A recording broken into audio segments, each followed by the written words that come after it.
All right, welcome back to the program. Without further ado, here is my conversation with Nick Diaz. It happened last Wednesday night, very late in New York City. We spoke about a lot. He had a lot to get off his chest. Let's not beat around the bush any longer. Here's that conversation. It has been a while since we had the opportunity to talk to this man. What a privilege, what a pleasure it is to see Nick Diaz once again. It has been several years since you sat down and talked to me, Nick. I really appreciate the time this evening. How are you? I'm doing all right. Yeah, it's been a long time. The former Strikeforce and WEC welterweight champion, one of the greatest of all time. Fans were so happy to see you. I'm actually have had a pretty rough week.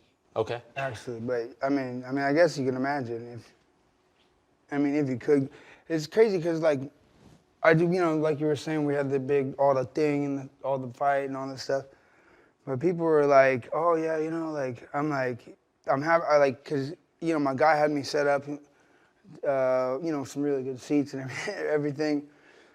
But you know what I mean? I usually try to like stay focused on what is important to me during these times, especially when I got this magnitude of what was what.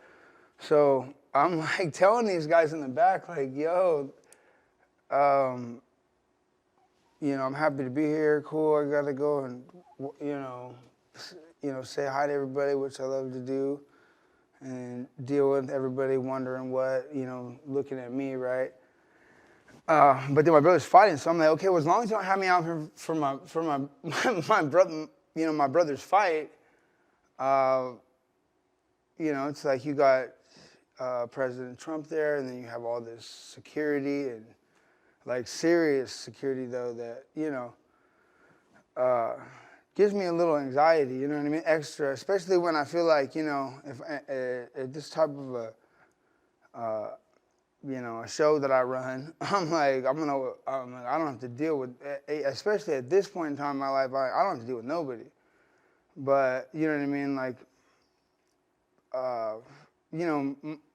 My level of respect towards what was really going on there was like, so it just makes me nervous because like my normal mentality, I had to like take it back a notch, but I really had to be a part of what was going on too. So that was a stressful day, and I knew I was never going to be able to deal with that day if I planned for it. Mm-hmm. So when I had the opportunity, I just kind of like, went with the flow. And I had to tell them like, yo, I know it's not, it's not cool to be. I can feel like the level of intensity that was there, not just because of the fight, but because of the extra, And I was like, I can't just be up and moving around and walking like I do or I have to, you know what I mean, like out here. And so like my sense of security goes through the roof. But I had to go like into that situation like with the opportunity, to be a part of the whole thing, and it was just it's just really not my thing to be responsible for everybody else but my team and myself. So that was really putting us like in jeopardy, a little bit, and especially me too, because man, I was trying to definitely get the most out of it for both of us, and for Nick Diaz Academy, and for Gracie Fighter and my team, Shields and Jake and everybody, on Team Gang. So yeah, that was I had a rough week. So when I say I like to start off anything with no BS, because I learned, what I mean, like, being full of shit always comes back to get you in the end, so you might as well just be transparent. I've had no problem doing that from the very beginning. You know me, like, I'm just like, I didn't have any room to have an ulterior motive. I got started like, you know what I mean, like, this guy, he fought my brother, and all due respect, this guy was like 205 fighting in the backyard with, and with all due respect, you know what I mean? Like, Kimbo Slice was a friend of mine too, but you know what I mean? Like, I was doing this backyard stuff, way before, everybody knew who Kimbo's Life was, because he was doing, and I was doing the YouTube stuff too. I was well aware of it. I'm like Joe Rogan. I'm way ahead of you. You know what I mean? What can I tell you? You know what I mean? Like everybody's like, oh, and I'm like, all due respect to Joe and everybody, and you as well, especially, you know what I mean, for giving me the platform. But I mean, I'm like, all those people, all them people that come out on Joe Rogan podcast, like those are all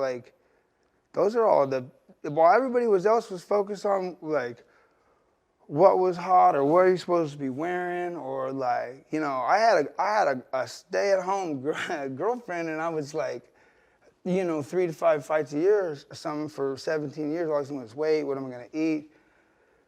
You never, after a while you realize there's more to life, but you don't realize that until they take the gun out of your face. And then you can go ahead and start to think like a normal person. So really, like, I've had like a good couple of time off, and I'm like, I don't want to be hateful or grateful over the suspension I went through, because I served it anyways. And the verdict was like, I'm not the bad guy in the end. So like, I'm like, what the fuck is the problem? I get accused, same thing. The only time it was a problem was the first time. And the first time, like, since then, it turned from 50 nanogram to 150 nanogram because of me, and then from 150 nanogram it went up, and I've never tested over 175 nanogram as far as I'm concerned. Those were, I'm not good with numbers, but those are the numbers I can recognize. I've never had time to be good with numbers or small talk or what the happy hour, but like. Once they gave me a break, so did everybody else around me that was, important to me, but I had to give them a break too, and I had to make, a little bit of a separation before I could paint a picture. But I got a lot done. I'm like, and I did it exactly what I was supposed to be doing, just the way I should have been doing it at the exact right time. So, and looking back, I'm like, I've made no mistakes. Like, I never have. I can tell you paint you the picture, tell you the story, no problem, of course. I mean, of course, that's just because that's what it is. Can I and ask? I meet people now, and I meet, like, you know what I mean? I meet people now, I meet girls. I'm like, there's no reason to lie or fake, or have like, I mean, I'll just tell you straight up because I didn't do nothing wrong. You know what I mean? So, and I'm always the bad guy, negative light, dark cloud. Oh, sorry, sorry you lost the fight. Oh, because I didn't show up to a press? I didn't do. What are you talking about? Like, people on my team wasn't gonna elaborate that this was a must. You know what I mean? Like, cause, you know what I mean? Like, if I wasn't paying them, then they probably wasn't getting paid, and then I was missing out on paper. And, you know what I mean? The Ultimate Fighting Championships, they didn't have the platform to produce these numbers and funds that I needed. You know what I mean? They didn't have that to do what they needed to do with the platform that I built for them. You know what I mean? As far as I'm concerned, me and the rest of these guys that, like, what about Jens Pulver? You know what I mean? I can start dropping names. I mean, look at, like, you know who's someone who I thought was going to do really well, and I'm not to, like, say that they're not doing well. I'm like, I don't know what's going on in life if they're not doing well or not, but look at, like, Bonner and Griffin. I'm going, like, they were, like, pushing me to sign to do this show while Bonner and Griffin is like, they're telling me they're promising these guys, like, I guess these guys are going to do real well. Real well as in what? Then the Irish boy comes out here, like, brings the whole country with him, and then now, he's going to make paper because of numbers. Okay, I get it. Nothing to take. That's why, I don't take nothing away from that guy. I mean, he got plenty to give, but I mean, look, it's just, like I said, I worked to build this platform. I ain't done nothing wrong. I did everything I was supposed to do to win. You know what I mean? But anyways. Can I ask you? You can get after, yeah. Yeah. No, I mean, obviously we covered a lot there. I was just curious, since you brought up, the fight Saturday night off the bat, what did you think of the fight itself and, of course, the controversial stoppage? How did you feel about it? Well, I mean, it's my brother, so I hope they stop anything. I mean, and then the thing is with my brother, I mean, I had a hard time dealing with this because of what I was dealing with, and he's my little brother. I'm gonna ask him, I'm not gonna, I got stuff to deal with, and the thing is they had me on the poster to fight this guy a while ago, and I don't even know why. Masvidal. Yeah, I don't even know why. I don't know how that happened. You know what I mean? I got people running at me left and right talking about this and that. I'm like, yeah. Elaborating a little bit, but I don't even know why. I went up on a poster with this guy. I'm like, I ain't no well, you know when you talk to me? Like, what? What are you talking about? You know what I mean? The story came out late last year. They were fighting him in March. Bro, I mean, I'm on a poster. I'm like, oh, what the? Come on. You know what I mean? I'm like, that's cool if I'm gonna be fighting this guy. Look, why are you doing this to me? You're just giving this advantage and giving more power to the opposite team. You know what I mean? No offense to the opposite team, but I'm like, let's just play fair a little bit here. And they always push me, hit me on, let's not, negotiate through the media, blah blah blah blah blah. And then when someone does, it's the right thing to do. And I didn't give a fuck, so I did. And then wound up the right thing to do. Then, people copy me. I mean, I wrote the book, and I was just being honest, though. That's what I'm saying. I've been no lies. How am I gonna lie to all these people? I'm just pushing facts. It just sounded like gibberish when I was a kid because, I might still sound like some type of thug life. That's why I get nervous about, come on, Ruth, you look at your little collar and little thing. Yeah, I know to bring you if I go out, somewhere. Now I know that now though. I know now. I'm like, why? Bring Ariel out, have a few drinks with him and tell him, hey, can you please, But it's the same stuff since the beginning. Yeah, but I'm not gonna put that look. I'm from Stockton. No, yeah. So, right, but you don't understand what that's all about. You know what I mean? That's what I said. After a while, you realize there's more to life. I was I was a little bit held down by this whole thing. And not because I was a fanatic though. That's why I can still, stand my ground on the outside of the cage because it's look, okay, all this happened though, but I'm not a fanatic like these people are that want to be around me or be trying to be what I, and talk to me about that. I'm this is I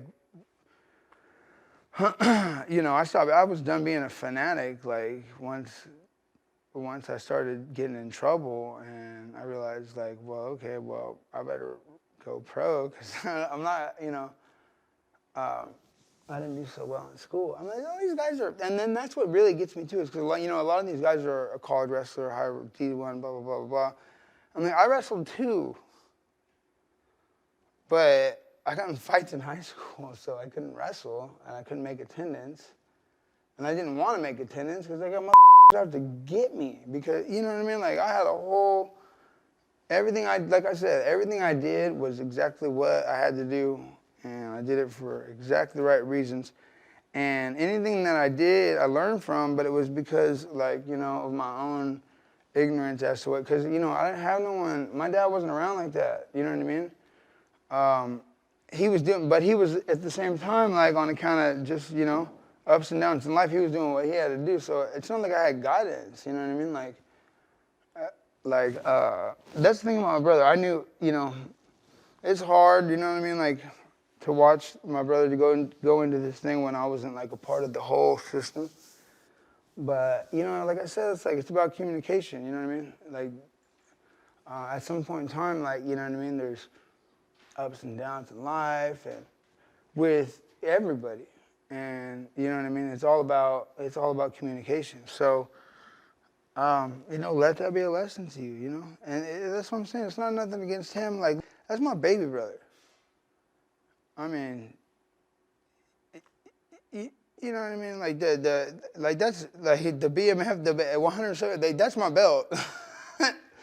But I'm not going to get in my brother's way of taking it. You know what I mean? I'm like, as far as I'm concerned, that's my belt. I'm like, you just fought my baby brother. You know what I mean? And the reason why I say that, I'm like, he ain't got nothing to be mad about. Like, he ain't tripping. Like, trust me. Like, we never skipped a beat. Like, I have ups and downs with everybody, but I ain't got ups with nobody. With everybody, but never my younger brother. You know what I mean? We don't have that issue. We've been through hardly any of that issue enough to know that that's not what we need. And you know what I mean? Like there was a day I knew he got it. I knew he had it from the beginning. That's why I didn't mean to drag him into this, and I never pulled him or asked him to, but he just kind of naturally followed along, and that's why I thought it was funny when he started, like, you see these old clips of him people up when he was like, 15 years old and shit, like in a pair of Valley Tudo shorts, like beating up like 40-year-old dudes, and I'm like, I know I do that. I know I can do that when I was, 15 or 16, but I didn't know, like, he was just kind of like, but that's what I'm saying. This is my baby brother. I've been showed him everything that he knows since, as soon as I learned it, when I learned it, and that was after me being started fighting fighting pro and training jiu-jitsu 3 years before he even started. All of a sudden, he's fighting in these IFCs that I used to fight in, and I'm like, I can't believe this little guy. And what I saw in this last ordeal, I'm like, okay. I'm like, okay. I'm like, this isn't going good for us. And of course, I didn't go out there because I would have been acting a fool, like in the middle of and I'm not gonna run no corner because you don't do that. Why not? Because if you don't work no corners if we're not intimately like in tune with like what every day. Like, there could be secrets that like things that he doesn't want them to let me know, and I don't know about it. These are things that like you start to understand after a long time. Like, for example, like when they took me out of the corner, when I really should have been in the corner because I was suspended for these last 5 years where I've had this dark cloud over my head when I didn't even really do anything wrong. I never tested over the limit. And then they had to elaborate on that. And these guys come back and these weird extra crew come back and try to get you to pee so they could take this and then say that it tested 7 times higher. If I gotta just say, well, I'm not good, I already peed for them, so I'm not peeing for you, then I bet you anything that they wouldn't have been able to do that to me. So that's how I see it. I don't know how y'all, I don't know who sees how it is, but that's how I feel. And usually I'm right. I've been right so much. And all the times I'm wrong, I'm like, gee, I was right. So I'm like, and that's what I'm saying. Like I said, that was, I'm right about that too. That's my baby brother. That's my BMF belt at 170 pounds. Like, I don't like, where you gonna move out? I don't even know, like, okay, if I have Conor McGregor, and, doing this. And I'm like, well, like I said, the pawn's go first in chess. You go fight this guy. Nobody even thought my brother was going to beat Conor McGregor. And I'm like, that's a joke. Like, we all knew my little brother was going to beat Conor McGregor. Like that. And he beat him twice. Give me a break. Give me him twice. And then I got to watch him taking, like, foot to the face. Like, that was a hard time. You know what I mean? But, like, look, let that be a lesson to you. I don't give a what. Like, you know what I mean? Learn the hard way. He will. I did. I had to. You know what I mean? Ask somebody. Like, you know what I mean? And it's just a simple conversation, But that shit, sometimes it's harder than a 5-round fight. You know what I mean? When you're coming out of the hole.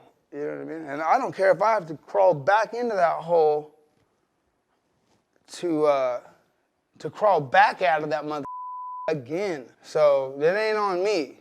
You know what I mean? Like, whatever I gotta do.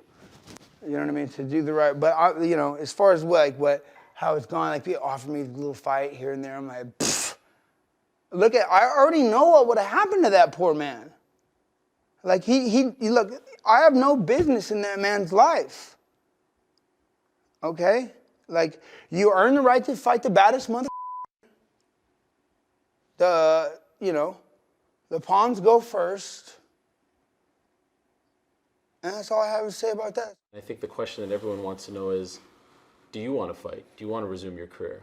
Absolutely not. It's not up to me, though. That's what I'm saying. Like, I'm like, do you want some? Do you want some? Because, like, you can get it. I mean, generally, I go in and I show somebody their life. It's up to them whether they want to deal with their, you know what I mean? Like, and that's just what I do. That's my job. It's been that way because I was doing that to people when I was 15 years old to get them to come with me when I was going to deal with, like, because I've been doing karate when I was a little baby, little kid, karate chop.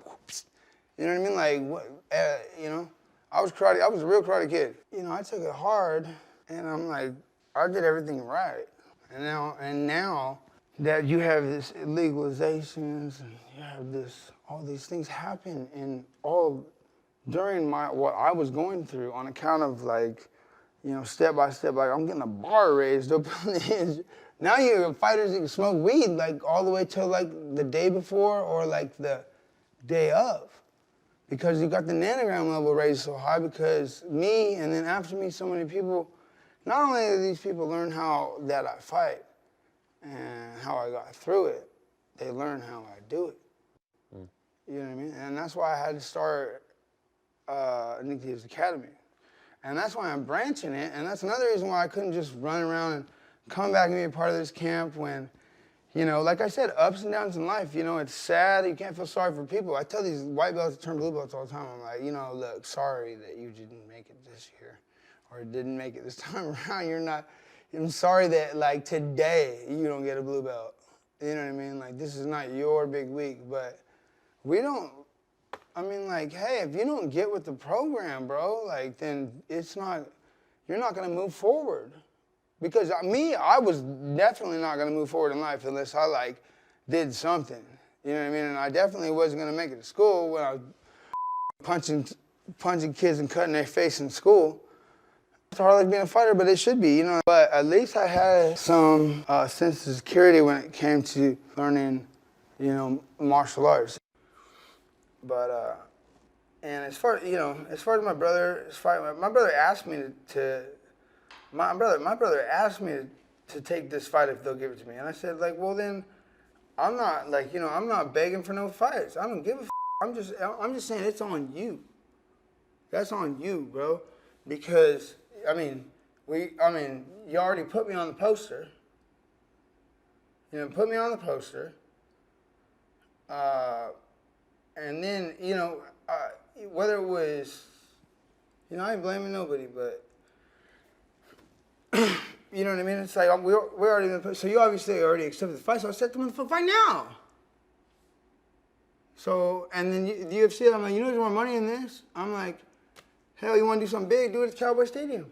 You got Canelos and all these other big fights happening at Cowboy Stadiums. I'm ready. I'm like, biggest thing I did was, as far as I'm concerned, was UNLV. That seemed like a really big place. It was like, then the Japan arenas I used to fight in back in the day before the UFC monopolized it. Bought the damn pride up and threw the rules away so people could stall and run away. And then you got, like, all these jock boys. Oh, I should be a UFC fighter now because I could run and take them down and then stall and run away. And then when I get big, then I can do it for 5 rounds. It'll be in the ultimate shape of my life when I do the most steroids. Now they're testing you for steroids, buddy. Like, come at me, bro. Like, you don't even know. Everybody I've ever fought has been on steroids. Everybody. And then my brother, did you hear that shit? I'm like, what kind of whack shit, negative vibes did they put in that guy? He could have done that shit without me. Is there a part of you that sees your brother for the longest time was, Nick's younger brother, sort of in your shadows, now become one of the biggest stars in the sport? Do you take pride in that? Are you happy to see him become such a big star? He's beloved. Yeah. That's one of the last things somebody said to me was, that's great, like, look. So they're like, that's great, yeah. Now your brother has everything you ever wanted and you have nothing. And I said, good. That's not what I meant. I meant Okay. that. And that means that means everything to me. So that's what you meant, and that's what I meant. Like that, of course, that means everything to me. You know what I mean? That's what you said, right? Like, oh, does that make you happy? Does it make you sad? Not that you didn't have it. I don't give a f***. That's what I'm talking about. That's Okay. what had happened to me. And I had to elaborate on, well, how do I feel about that? And I'm like, well, good. Good. It's amazing. I'm sure you know this. The fans love you. Like when you showed up at the weigh-ins, that was the story. Nick Diaz is with his brother. When you walked out to the cage with your brother, that was the story. Nick Diaz. They love you and they miss you, right? Every time. Well, Nick Diaz, but I'm sure you know that. I'm sure you sense it to a degree. And so I guess I'll ask like the most simple question possible. Will you ever fight again? Because I think that's what they really want to know. The way that things go, I get into three or four fights a year, like, regardless whether they're, you know, signed for or not. It's just what, you know, how I wind up nowadays. But I mean, I'm not to try to sound like, what do you think I'm doing? What do you think I'm doing with my time? Doing everything that I can do with my time. And there's always hostility around me, no matter what. So, I mean, this is a, what are you talking about? This is a bite mark on my arm. Who gave you that? Nobody. Okay. But I didn't hurt him though. You know, I let him. I was like, look, you bit me because I had a hold of you, and you didn't need to bite me. Wow. Is that recent? You didn't need to be punching. You didn't need to be punching on me either. So I deal with like that sometimes, and like, you know, I get away with it, and I didn't do anything wrong because I would never do anything wrong to anybody, because otherwise I would have that kid up. But he's just a kid, and that's not what you do. You know, like that's what I'm saying. Like when they put me on the poster with that guy, I'm like, I have no business in that man's life right now, and he don't have no business in mine. So, you know what I mean? When it wound up, and you know, I think the only reason why he took that, I'm coming to see what I'm saying. I'm coming to conclusion concept with this conversation that never ends. It's like people walk to me, oh, don't talk to me. I'm famous. So, like, no, I'm like, what is it that you have to say? Like, we want to talk fighting? Okay, well, let me just start to elaborate while my whole life passes me by. But I'll go ahead and do that because I'm still trying to figure it out for myself before you even walked up. And when ask me, like, well, how? And I'm like, and I go ahead and tell you right then and there. Like, so I'm like, I know y'all don't have time to do that. I'm like, let's talk about, who do, you know, train harder, who put more miles on the road, who put more miles in some weird chair like this, by the way. What the is this? I'm like, I'm sitting here before this thing gets, I'm trying to like move it. What the? I'll let them know. No, it's fine. But yeah, there should be like a little recline. Like, I feel you. What is this, ESPN? Like, and there's like this thing, this weird chair. I should just get going, like, get chill or something. Fuck. That's how it was when I got here. Yeah, whatever. Yeah, so I don't want to deal with that though, and I don't need to. But like, you know, my brother asked me to say what I have to say, so I said what I have to say. I'm like, what? I'm like, you, and that's what I'm saying. I said no disrespect, but I'm like, game recognized game. I'm like, you know what you need to do. Like, this ain't no up to no UFC. We've seen that in the past already. And I don't need to do anything more than what I've already done here. Come out here and do the most to, oh no, what the f am I gonna say? Hopefully I didn't, use too many F-bombs and act like some thug life sitting here next to Ariel with this, type of way. And me with me, I don't know what, I don't know. It's like, I don't know what to tell you, people. I'm sorry. I'm like, but yeah, all I know is I've got a whole lot of people that feel the same way. Nick Diaz Army. I didn't start it. You didn't start Nick Diaz Army? Nope. Who started it? It just accumulated. Just It accumulated. But it seems stronger than ever. They always go out of their way to give you props. Always saying that you're the best. All I'm saying is like, I never wanted to fight. I had to. Right. And you need to do what you have to do too, and that's what you should do. Who are you talking to? Everybody. Okay. One time I made the mistake of asking you before a fight a long time ago. I'll never forget it. I asked you, "Are you excited about this upcoming fight?" And you told me to never ask that question again, that you don't get excited for fights. I'm just doing what I gotta do. No, and I understood where you were coming I'm a from. guy who's always been out to do what I gotta do, you know what I mean? I was worried about my baby brother, so I took care of my baby brother. And, you know, hey, my baby brother, he's a family man now. He takes care of the family. You know what I mean? You're a family man now, you take care of the family. I'm like, you know, and I got that spiel about like, oh great, your brother got everything you ever wanted. What do you got now?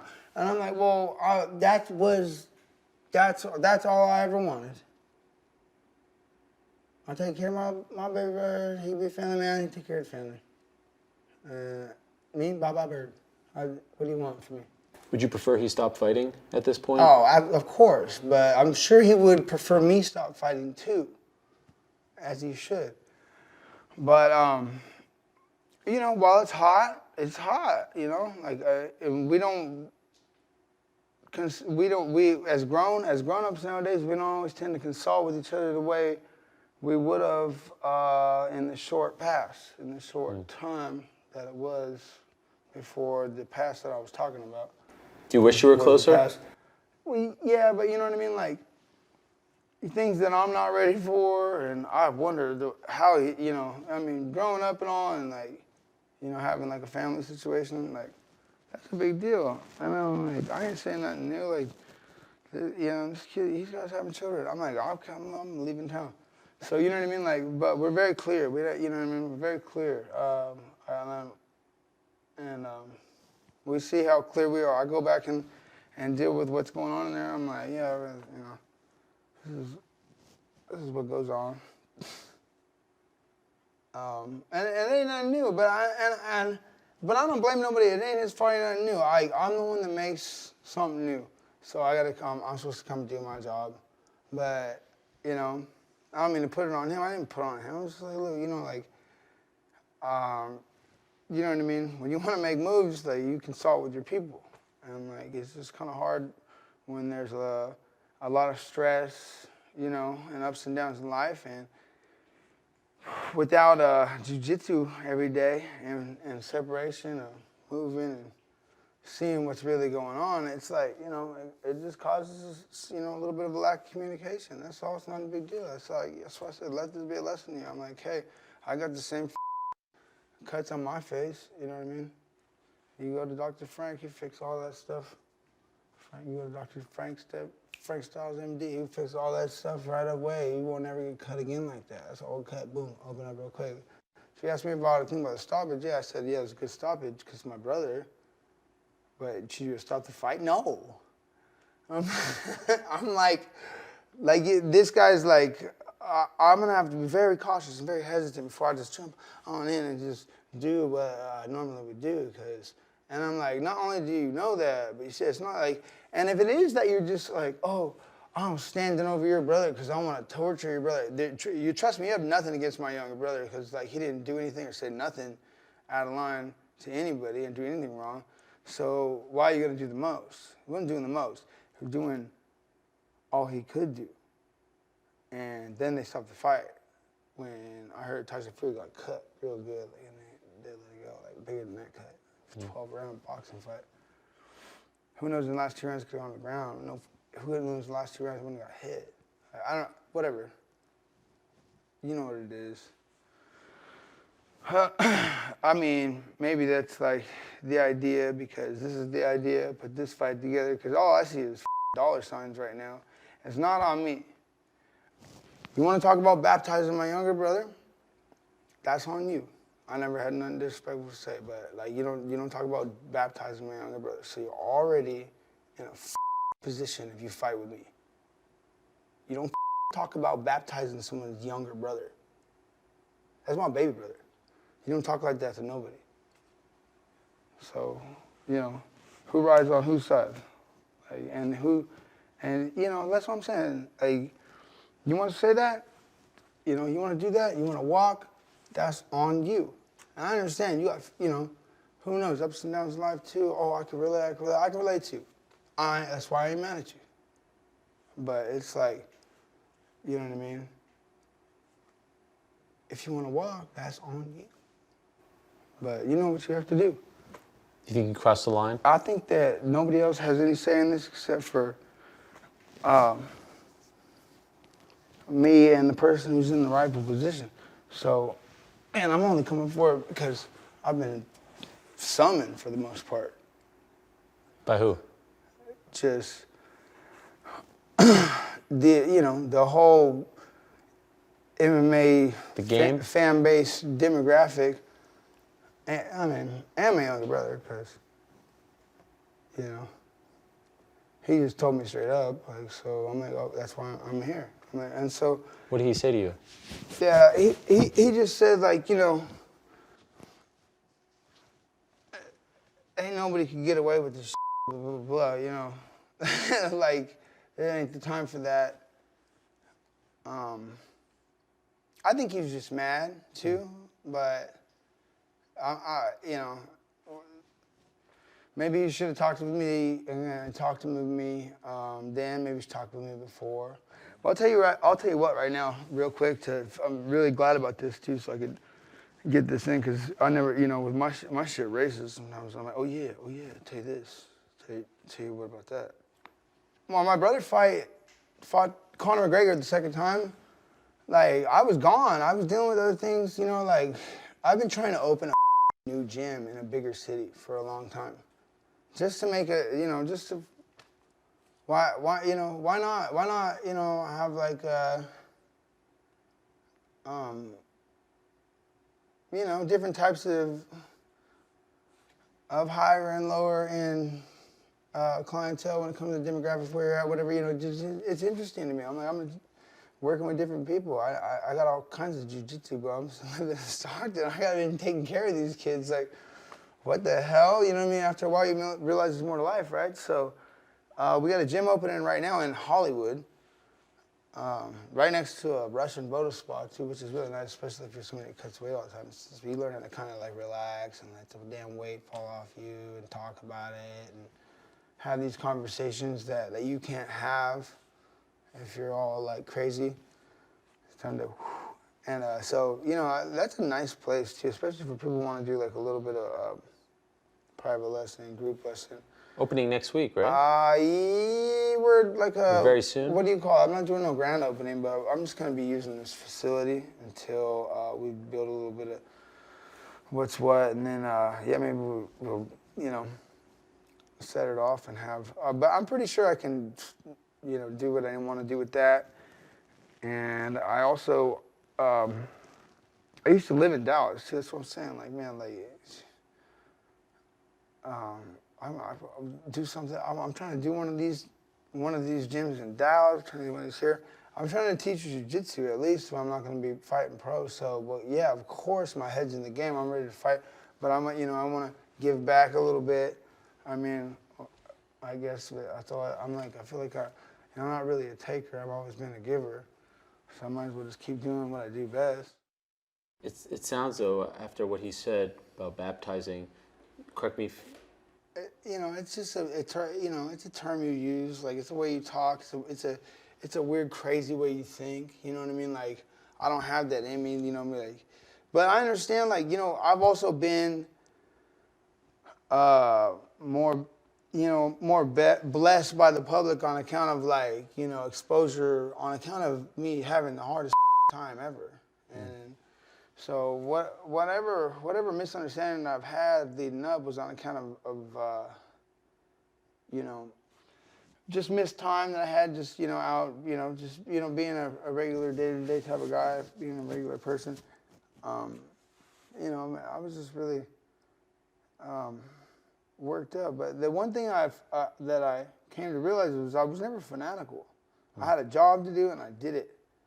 And I didn't have time to worry about what people think, you know, how people feel about that. But I got to see how they feel about that. And then, you know, action, reaction, and then I see through this whole thing. And so, like, you know, it is what it is. It is exactly what it is. And, you know, that's the thing. When you're an MMA fighter, you're like, oh, my God, man, what do I do? I get to, like, people are asking me nowadays. I'm like, they've always been asking me, though, is what I realized. You know, it's just the other aspects of life that I missed out on, kind of, you know, it left me a little insecure with what was going on around me. So I had to go and, like, you know, separate myself a little bit from this fight game until I seen what's what. But that has nothing to do with why I wasn't fighting. I wasn't fighting because, for one, anybody who I could have picked a fight with, this is not even morally and ethically makes sense for anybody. Who's gonna? I don't like you for that. If I'm looking in at me and you do that, I'm like, why? I'm like, okay, oh, you got to feed your family? I'm like, well, I fed mine, you know? And that's just how I feel about that. And that's all I have to say about that. I think, you know, I feel like that covers a lot. The irony is, though, that you were suspended, you know, for 5 years, and that suspension, that 5 years is coming up in 2020. And yeah. Everyone was so mad. You know, people spoke up. They reduced it to 18 months. I don't like to raise a pity party, but my whole career has been a loss. Like, every fight I won, every fight I lost, like, yeah, maybe I made the money, but I never got to be, like, cool, man. What do you mean? You know? People love cool. you. I never, you know what I mean? Like, if you're a fighter, but, like, I was never out to, like, you know, drive nice cars unless I could afford them. I wasn't gonna rent them. Are you happy, Nick? Are you happy in life? Is life good? No. My brother just got kicked in his face, and I've been having a really hard week. And I could fight. I could fight. So. When would you like to fight? You know. Well, you know, what I would have liked to have done was the New York Marathon is what I would have liked to have done. Oh, yeah. That's what I would like to have done. But all this my brother fight stuff has been kind of like, you know, leaving me out of my zone. But meanwhile, like, I got this gym opening up right, real quick in LA, and I like that. You know, I'm glad to have made that move. You know what I mean? Like, you know, when you fight that much, it's really, sometimes it becomes the glue.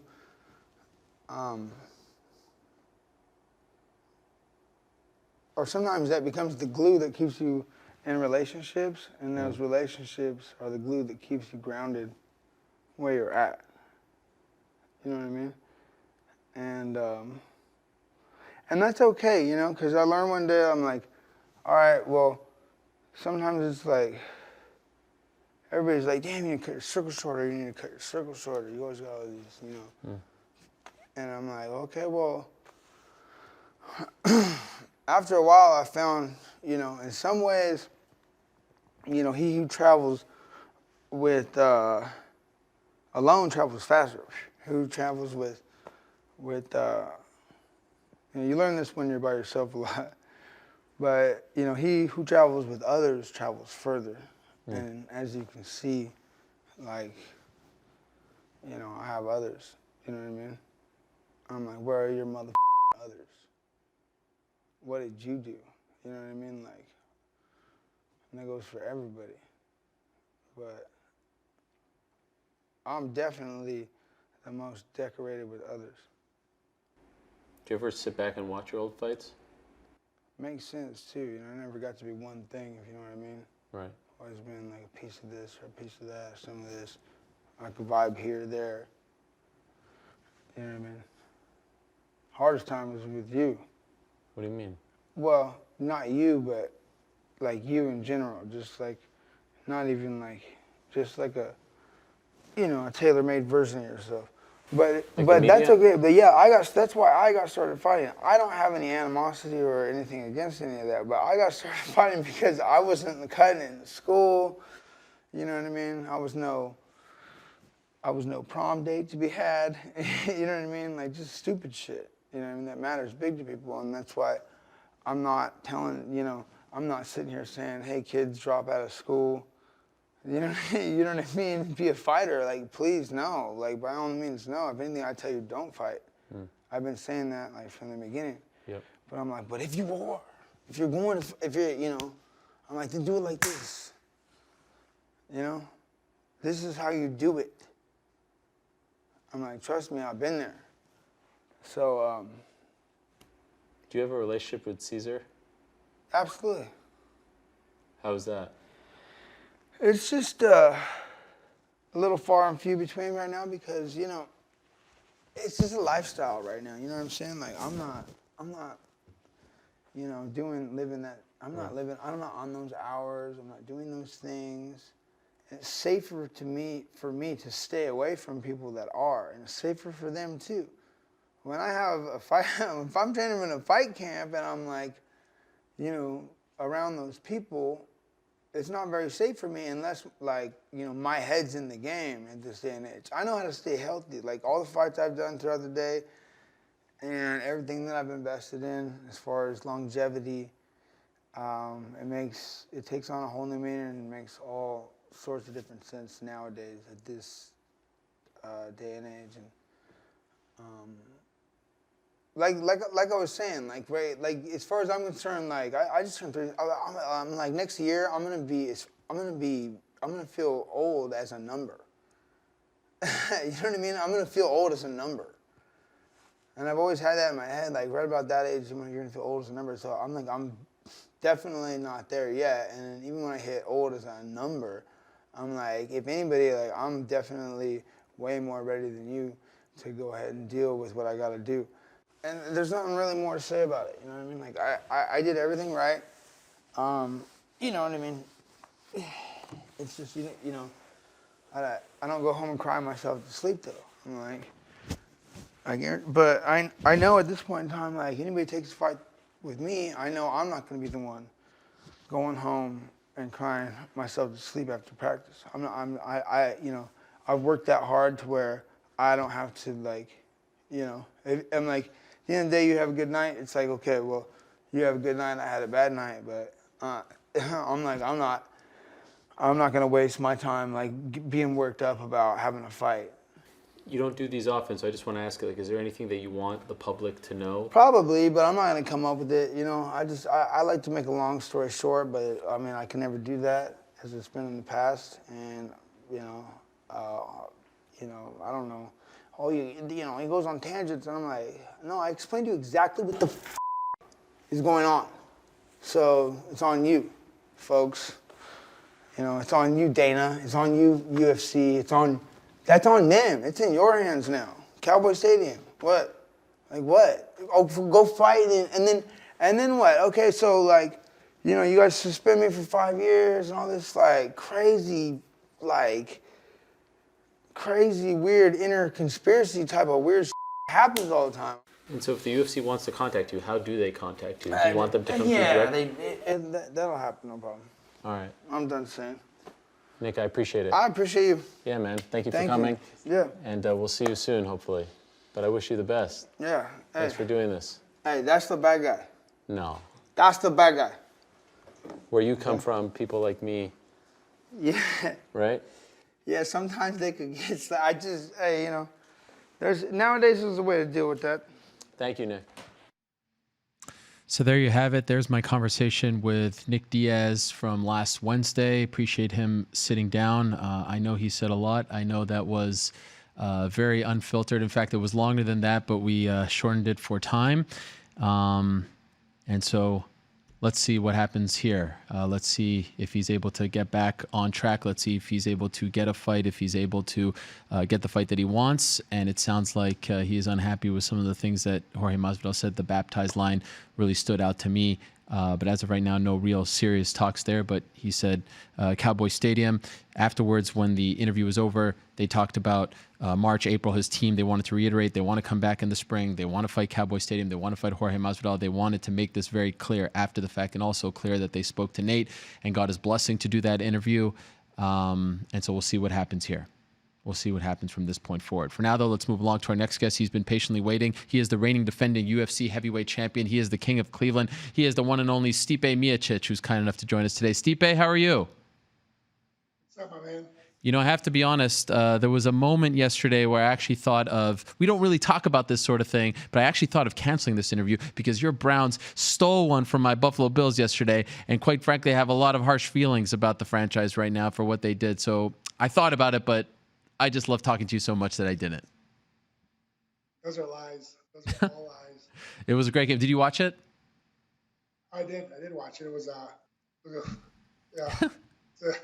too close. Yes, but good for the franchise to get back on track. So it's good to see you, my friend. It's good to talk to you again. It has been a while. You have kept a relatively low profile since the victory. Any particular reason for that? You last fought in August, of course.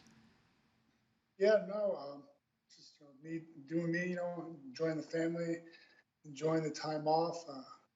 Can't complain. This is, of course, your second reign as champion. I'm wondering if this one, I know we're sort of in the embryonic stages of that reign, but does this one feel different? Like, do you enjoy or appreciate being champion more this time around than the first time?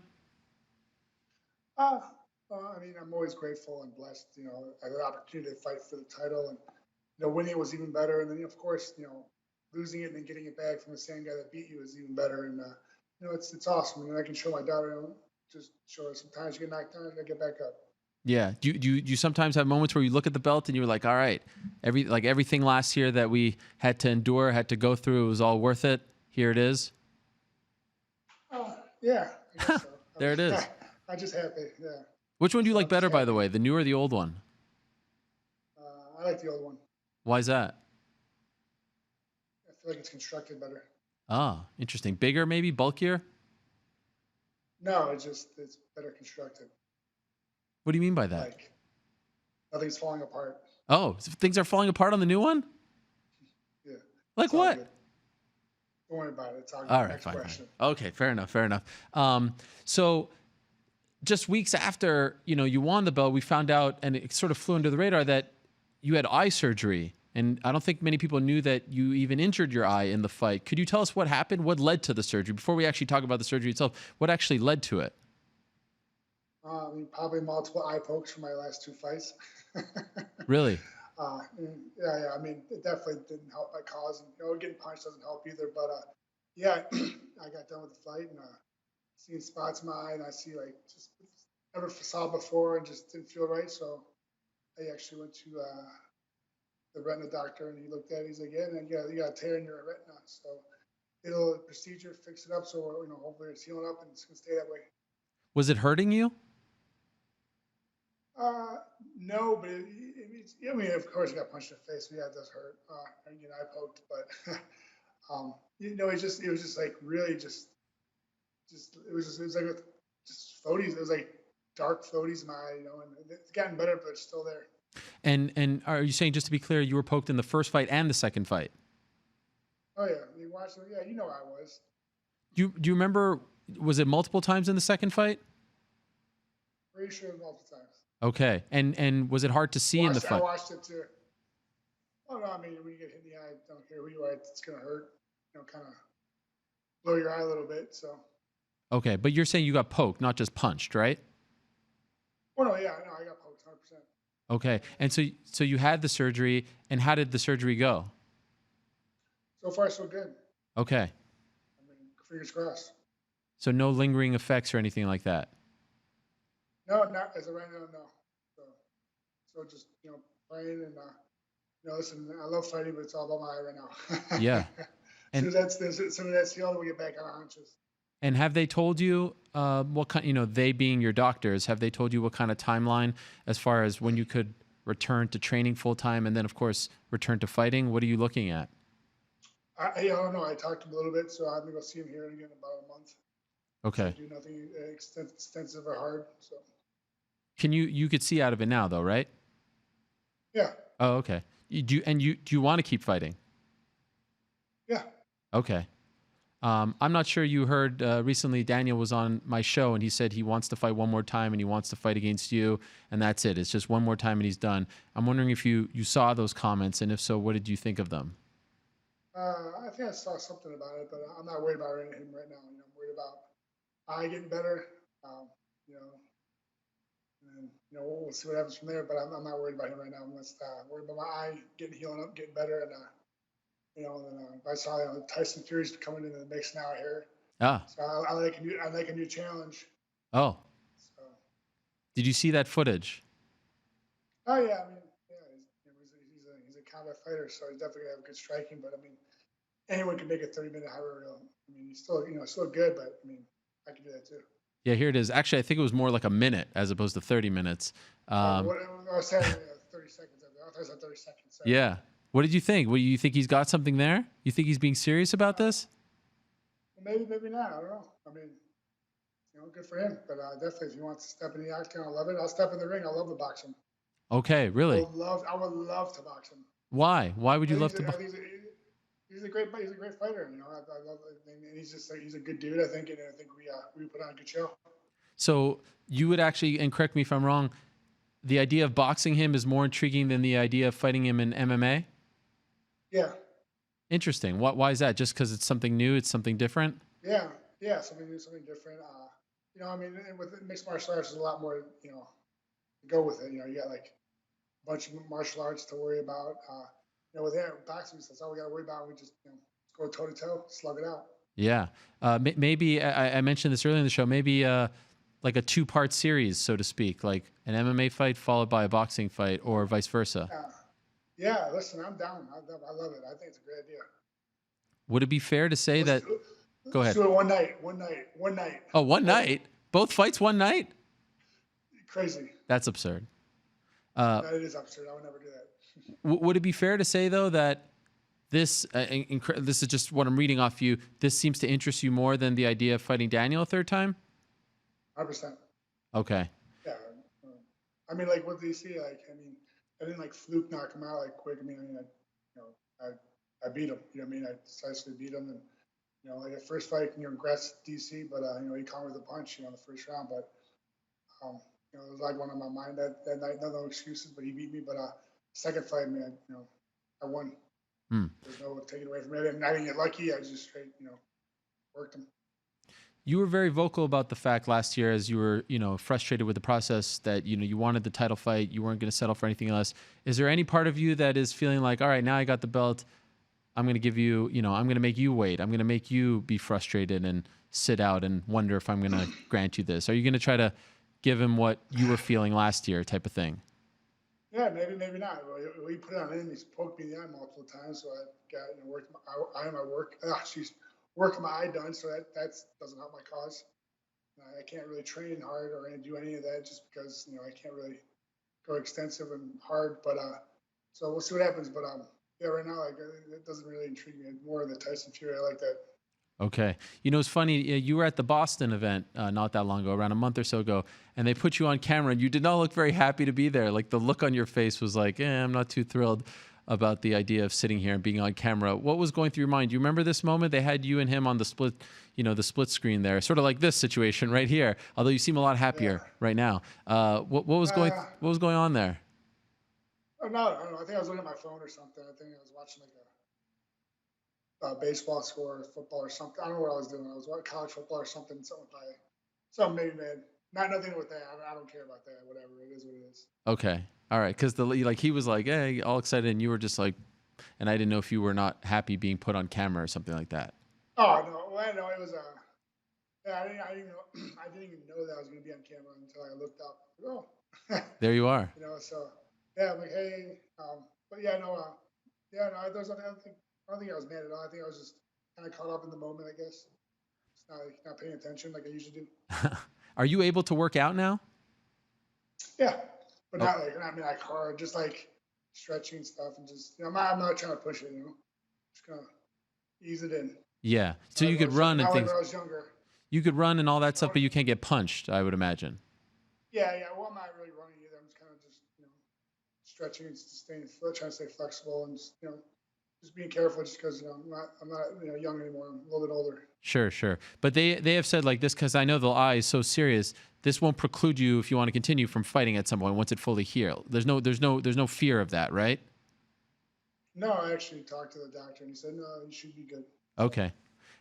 We saw those photos of you when you came back, and they made you. I think you were scrubbing the toilets at the firehouse while wearing the belt. Was that real, or was that just for the photos? They make me do it every time. It's funny. They get a kick out of it. So I had one of my buddies. He's like, "You better bring that belt." So then they did like some fan greet at the station. It was a lot of people showed up. Actually, I was surprised. Yeah. Oh, I don't know why you'd be surprised, but like the reaction this time, as opposed to the first time you won the belt, did they rib you more? Did they make you do more stuff? Oh, it gets worse every time. They don't care. They have no shame in their game. They just want to make me feel tiny and like I'm worthless. What was the worst thing that they made you do? Oh, just like the toilet and stuff. I mean, they'll make me stand in front of the apron by myself and just wave to people and just in the middle of the day, just stand there and just wave and just wave. It's just like so annoying. You know what I mean? Like, and you got to do it because you don't want to be that guy. Of course, you can't be the diva, right? The diva champ. No, I try to be, but they don't care. They shut that down real quick. Are you still going as often, or are you taking some time off? No, I'm working on Wednesday. Like after winning the belt, when was your next shift? Question. Like a week, not even. You took a week off? Yeah. Slacker. Yeah. Listen, I got a lot of things. I'm a fighter. I'm a firefighter. I'm the nose world order champion. That's right. I mean, there's a lot of things that I have to keep up with. I got to stay busy. Well, actually, since you bring this up, I'm going to put you on the spot right here and now, Stipe, okay? In December, there's a pay-per-view in Las Vegas. I don't know if you know this. I know you don't like to travel very much, but there is a... oh, yeah, you have the belt. Corporate Jake telling me. Here's the belt. Here's your belt. Although I gave you one. I had to buy a new one. Here it is, right over here. Yeah. There's the belt. Sorry, my bad. So the belt is up for grabs. It's sort of like one of those things where it's like every time it's like a standalone tournament. There's a second edition of the Roadshow in December in Las Vegas. Are you going to come back to defend your title? I mean, I might be surprised. I don't know yet. Okay. Here I am putting you on the spot. You kind of are. I feel terrible now. But I want someone else to win it. I want to keep winning it. And then I mean, I'm a lover. Okay, that's very humble of you. I appreciate that. Thank you. All right, so TBD whether or not you'll be involved. Talk to your people, basically. Yeah, for sure. I got you. All right, fair enough. By the way, before I let you go, I know we're a couple months removed, but I know one thing that you love to do, especially when you're in New York, and it coincided with your sort of victory tour after the fight. You like to go to the firehouses in New York, and it coincided with 9/11 when you were there, and you went to one of the main firehouses, I believe, in Midtown Manhattan that suffered a lot of casualties. I'm wondering what was that experience? I think it was the Midtown Firehouse. What was that experience like for you? There's a bit called Batcave. I think they call it on the Batcave. It's humbling, man. It's just because those they do work. They do work. I mean, they're nonstop, and they told me the stories, and it's just you could just see it in their face. Someone got a little emotional about it, but just you just think about that situation, about being put in that situation, and knowing you know what you signed up for, and you're gonna go in there and you're gonna do whatever you gotta do to get everyone safe, and you don't know if you're coming back. You can just see it on all their faces, like they lost a lot of good friends, family members, and peoples. Do they know who you are when you go there? Do they appreciate the fact that you're a fighter, but also one of them as well? I think so. Yeah. I think so. I hope so. Maybe be kind of dumb if I walk up there and they're like, "Who are you?" So honestly, they don't really mean it. They don't mean it or not. They're just good people. So honestly, they'll take you in, hang out, share the station. They love doing that stuff. Okay. Take pride in what they do. And by the way, do you feel, Francis is very frustrated these days. He wants to fight you. He wants to get a fight. Do you feel for Francis? I don't know. I mean, I put a clinic on him too, so I'll do it again. I like this. I like sassy Stipe. This is great. Yeah, right. I got time to think now. Yeah. So the message in short is not so interested in the DC fight, but interested in Tyson Fury. That's how you're feeling right now. Yeah, I love to fight Tyson Fury. I mean, I love the boxing. We both come out MMA. I mean, great, awesome. I think we put on a great show. I think he's a great competitor, and I think he'd be awesome. And the idea of fighting DC in the retirement fight doesn't do much for you. I'm not worried about him. Okay, fair enough. Just like he is with me, you know. There it is. That was the question I just asked you. So now I'm saying, but now I'm important. Before I wasn't important. You know, now I am. All right, so we'll see how. And you don't know what month you'll return yet. No. Just like I said, I'm healed up. Once that gets taken care of, and I get the okay from the doctors, I'll start getting back into it. Okay, but next year, fair to say, 2020? Yeah, of course. Okay, let's do that one in Cleveland whenever it is, right? I mean, I feel like we need to go back there. That was so great, that fight. I mean, it's pretty awesome, not gonna lie. The atmosphere was like, I can't believe they haven't gone back since. Yeah, I know. I don't know why they haven't came back, but listen, if I was that guy or matchmaker, I wouldn't be fighting. All right. Well, we appreciate it and wish you a speedy recovery, obviously, Stipe. Hope everything goes well with the eye. It recovers nicely and that you can get back in there sooner rather than later. Thank you for doing this. I know how much you love doing this, so I really appreciate you coming on. So excited. Let me tell you something. I woke up at like 6 in the morning. I was like, oh my God, we did the Ariel show today. I'm so excited. Yes. Hey, The Rock even shouted you out earlier. Was it good or bad? It was tremendous. He said that he would like to, what did he say? He said, I would like to take out Stipe Miocic. He said, actually, we have the clip. Do you want to hear it? Yeah, please. I would love to see it. Okay. Just 1 second. We are, quote unquote, efforting, as they say in the business. Earlier today, of course, I spoke to Dwayne Johnson, The Rock. I'd even bring you up. He brought it up himself. He brought up your name. And for a second there, I thought we were about to make worldwide news. We thought that we were going to blow the headlines out of the water, whatever you want to say, as I'm just trying to kill time here. Oh, they can't get it. That really sucked. I'm sorry. What kind of rinky-dink operation is this? Basically, what he said he wanted to take you out to dinner. Oh, I'd love to. Yeah. Wouldn't that be nice, right? Yeah, I would take him out also. I mean, we could do like a date thing, you know? It would be nice. Oh, you meaning I could come too? Now you're pushing it, dude. It's like. Okay, we have it. Here it is. Here's The Rock talking about Stipe. And I know that everybody wants to know if I have ambitions to get in the octagon. And again, the truth is, look, I know you're going to have Stipe on. Yes. I'm going to take him. I can take Stipe. Oh. I can take Stipe to lunch. There you go. You hear me say, oh? I was like, wait a second. Is The Rock calling out Stipe here? This will be the greatest moment of my career, but take him to lunch. So there you go. The ball's in your court. Awesome. I'm going to have to tweet him now. All right. Like steaks, lobster. Thank you for doing this, Stipe. I appreciate it. Get well soon. Thanks for everybody. All right, there he is. The reigning, defending Helwani Knows Trivia champion, the one and only Stipe Miocic. Corporate Jake, put this on the poll if you can.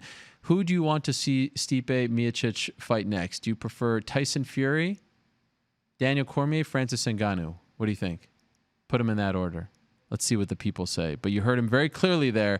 He wants to fight Tyson Fury. He wants to fight him in a The Rock. Yeah, put The Rock on there too. No, don't put The Rock. Yeah, sure, whatever. Put The Rock if you want. Go crazy. Go wild. Or you could do boxing and MMA for Tyson Fury. I think you only get 4 shots. But there you go.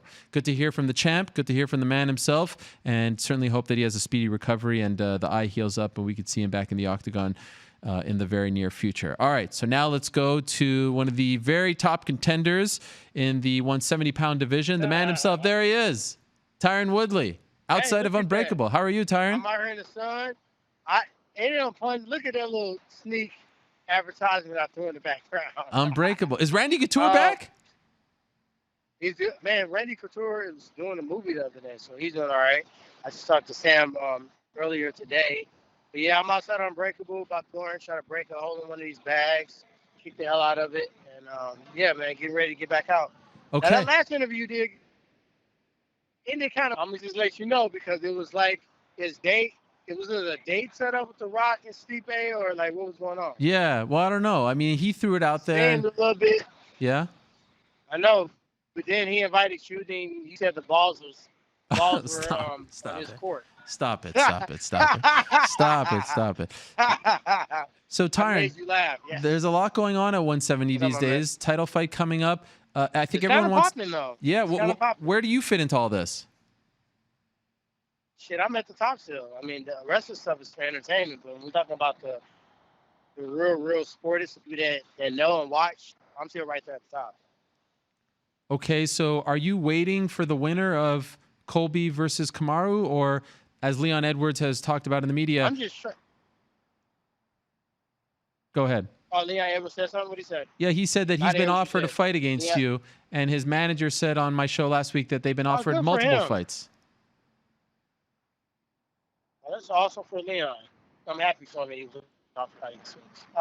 You know, I just decided to let my managers that get paid for it. I decided from now on, since I'm paying them already, shouldn't I just let them do the fight stuff and I just walk in and whip some ass? So I decided to do that recently. So when people try to catch me at like UFC events or behind the stage doing the ESPN stuff and I just refer to, my manager, right, Malky? Yes. Call him or Abe and they get right on that for you.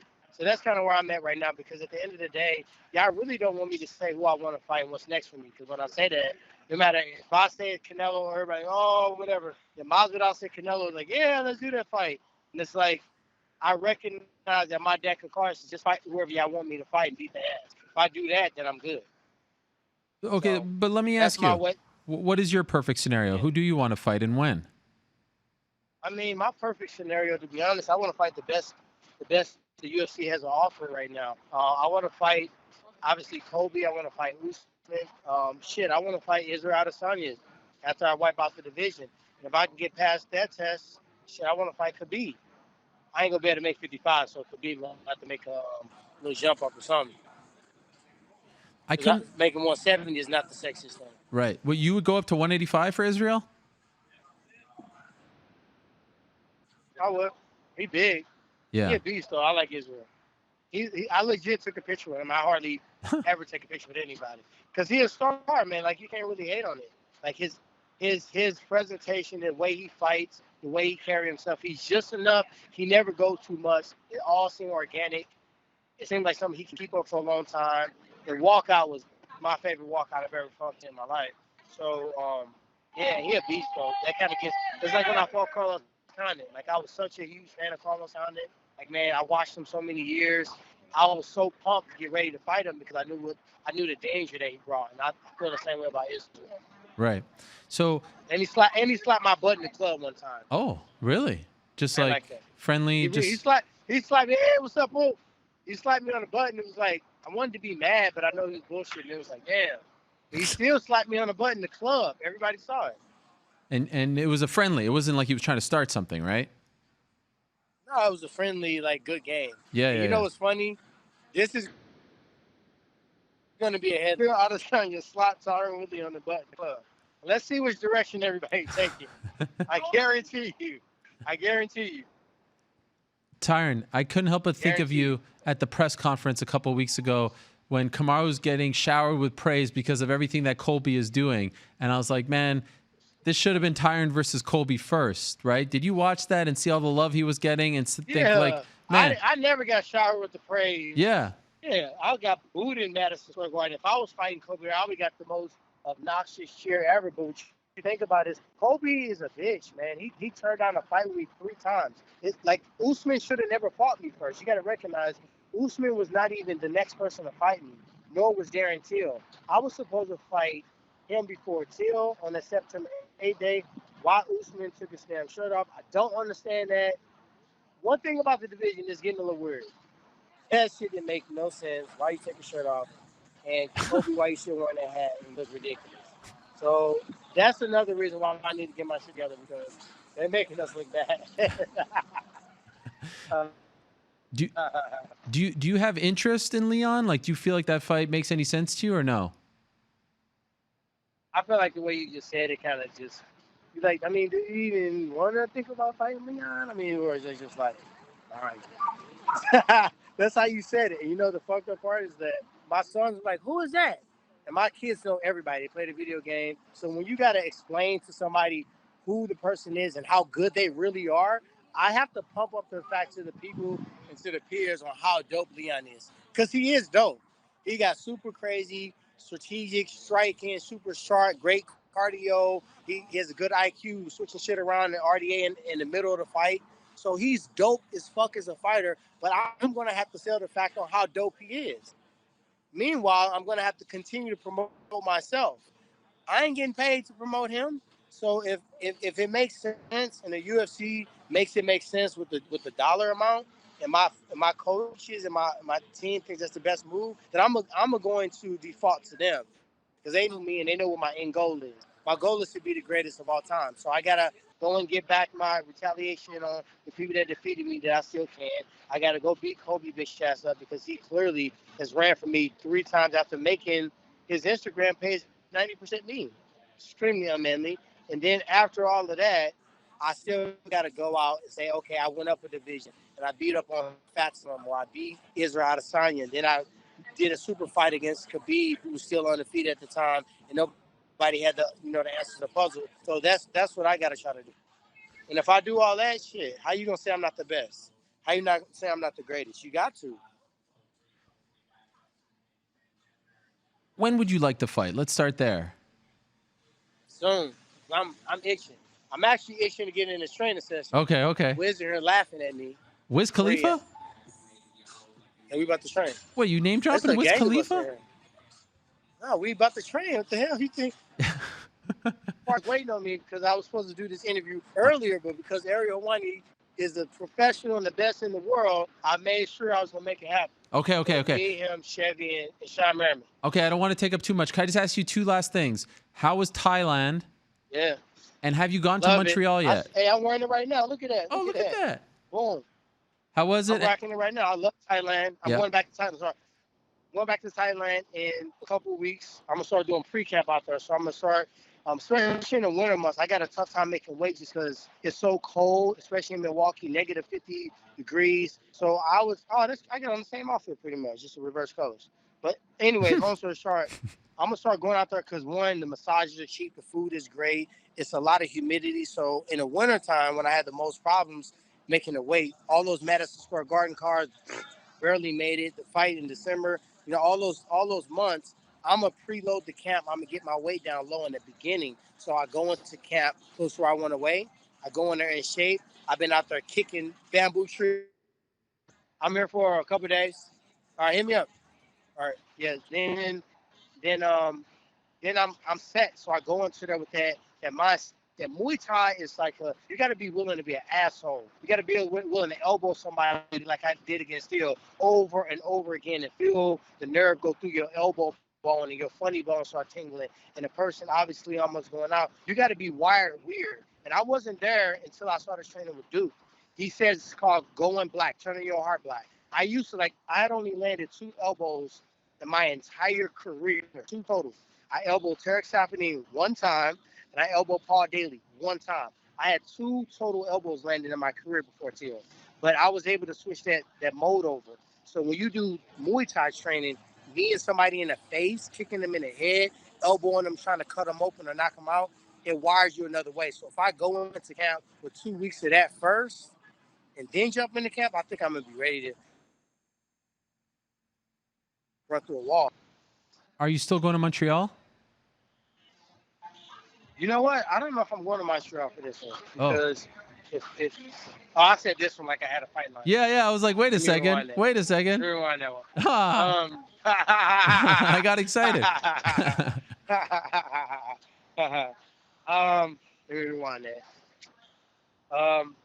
I'm going to Thailand and then I'm going to Milwaukee. Okay. Do you have a fight? Yeah. Do you have a fight you want to tell us about? I don't have a fight, but I think I'm going to fight in January. Oh, against? I don't know. Somebody out there willing to take that belt with me. Not Leon, though? Who's counter fighting? Oh. Who's counter fighting? Did they figure that out yet? It's trending in the direction of Donald Cerrone. Yeah. Cerrone? Oh, yeah, okay. Okay, the fights with people that can't box and will wrestle. Them the kind of fights they want them to have. All right. Stop. That makes sense. Okay, so January. That makes sense. But you won't say who. And you're ruling out Leon, or you're open to it? I'm not ruling out nobody. Anybody that's breathing and bleeding can get it. If Okay. you're breathing and bleeding, you can get beat up. All right. There he is. The champ is back. The chosen one. I'll let you go, Tyron. Much love. Thank you. All right, thank you guys. Appreciate it. There he is. Tyron Woodley, Unbreakable Gym. That was the gym, by the way, that Randy Couture was at. That's the gym that's owned by Jay Glazer and a couple other people. Jay Glazer, great NFL reporter, Fox Sports, The Athletic. That was the gym that he owns, or that is the gym that he owns. And Randy Couture is an instructor there.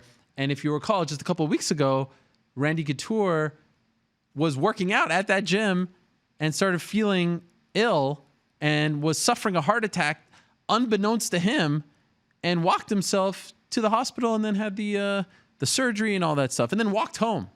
Unbelievable. What a guy. So anyway, a lot of big wigs like Tyron Woodley, Wiz Khalifa, I think he mentioned him, train out of there. And I think it's in the heart of L.A., Hollywood. Famous people are there. Anyway, something like that in that vicinity. Matter of moments, we're going to be joined by a man who once fought Tyron Woodley and is all of a sudden doing so great at 170 pounds. I say all of a sudden, I mean he's been doing so great for a long time, but check out these stats regarding one Demian Maia. Obviously, he won his last fight via submission against Ben Askren on October 26th. Has won his last 3 in a row after losing 3 in a row, and I think a lot of people thinking that maybe he was done. 22 wins is second most in UFC history behind Donald Cerrone's 23. 11 wins by submission is second most in UFC history behind Charles Oliveira's 13. So one more win and he ties Cerrone. Two more submissions and he ties Dubronx. Second most fight time in UFC history, 6 hours, 32 minutes, and 6 seconds. And currently in the UFC rankings, he is ranked number 6. Amazingly, this man just keeps on winning in his 40s. And I think a lot of people were writing him off. And I thought it was a great moment on Saturday. Anthony Rocco Martin, a guy who he beat recently, got a victory in Moscow. And by the way, we haven't had a lot of opportunities on today's program to talk about the Moscow event, but Zabit Magomedsharipov defeated Calvin Kattar, and Alexander Volkov defeated Greg Hardy. Those were the 2 most notable results. But Anthony Rocco Martin had a nice decision win, and true to form, Demian Maia goes on Twitter and gives him props. And he does that, I think, with a lot of the younger guys that he's fought. I mean, you always see him pop up every time someone, there you go, you always see him pop up every time someone that he has fought does something notable, which I think is really cool. There's a bond that is shared there. And he wrote, "Congratulations, Tony Rocco Martin. Very solid, technical, and smart performance. You are a absolutely underrated, a really smart fighter, as well as a very good grappler. It's not easy to win against such a tough Russian fighter. In Russia, great job." That's great stuff. I really respect that out of Demian, one of the classiest and most respected and beloved fighters in the UFC. And now he is kind enough to join us. It has been a while since we've had Demian Maia on the program. It's great to have him back on. He is here to talk about the victory and what is next for him. Let's say hello to the great Demian Maia. Demian, how are you? Hey, how you doing, Ariel? I'm doing great. It's great to have you on the show. It's been a while. Congratulations on the win against Ben Askren. Let's start there. Did you think that the fight would play out like that? Because it did seem like for the first, 2 rounds or so, predominantly, it turned into like a striking match. Yeah, we pretty much we knew that what could happen. We knew that I thought he was going to try to take me down, but probably in the last minute of the round or last minute and a half, and try to stall on the ground. So we train a lot of kind of Greco style to keep the fight standing up, and then when he would take me down, my goal was like to right away to be ahead of him and don't let him stall. So we train a lot of be always ahead. Don't let him start the movement, but start before him to make him move and open spaces. And at any point in the fight, did he seriously hurt you? Did you feel like you were dazed? I mean, again, there were some moments there where he was connected. He's not known for his striking, and so I'm wondering what it feels like to get hit by Ben Askren. I didn't feel hurt, but of course he he's an athlete, so he some of the punches he land well, but I didn't feel dizzy in any punch, and I knew that I should keep in the pace, and wait for his mistake. I knew one thing that we train also is for me to don't shoot in this fight because he's a great counter attacker. He's a a great wrestler, but mainly he's better at countering, attacking in wrestling than attacking. So everything that I always do, all my techniques, all my habits of shooting, we need to change that. So we train different stuff. Also on the ground, I knew he was going to be prepared for my half guard sweep. So I bring back some sweeps from the time, not just sweep, but submissions from the time that I was fighting jiu-jitsu. To submit a guy who has never been submitted before in an MMA fight, does that feel a little different for you? Does that feel a little more special? Yeah, that fight was really special because there was a really symbolic fight that everybody was talking about. The fight against the best two grapplers and like pure grapplers. He really represents the grappling arts, and I'm the same. And I don't think it was like wrestling versus BJJ because he trains BJJ, I train wrestling, but I think for sure it's a fight that the guys who really represent their arts to really, try to implement during the fight. He does with wrestling, I do with jiu-jitsu. And so everybody was curious to see what's going to happen. Even I was like, I don't know, man. I don't know. I was kind of, anxious because I didn't know if he was going to be able to stall me on the ground or not. But, everything that we trained worked. And so after the fight, he even talked about maybe not wanting to fight anymore, that he never really loved MMA. Did you see any of these comments? And if so, how did you react to them? How did you feel about them? I feel that I told him, and I think he's still pretty tough. It's not because he the problem is like when he lost to Masvidal, a lot of people think, he lost in 5 seconds, this kind of thing. But that happens, everybody knows, everybody that fights happens, that a knockout can happen, and doesn't mean that you're not good. And I think he's one of the toughest guys in the division, and I think he should keep fighting.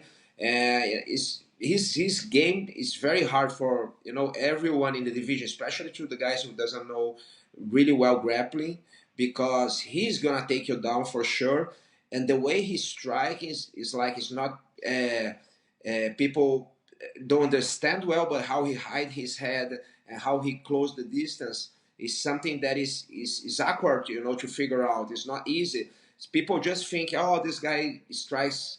He has a beautiful style, and people say they think they are a good striker. But with him, he used his striker efficiently to do what he wants, which is getting the clinch.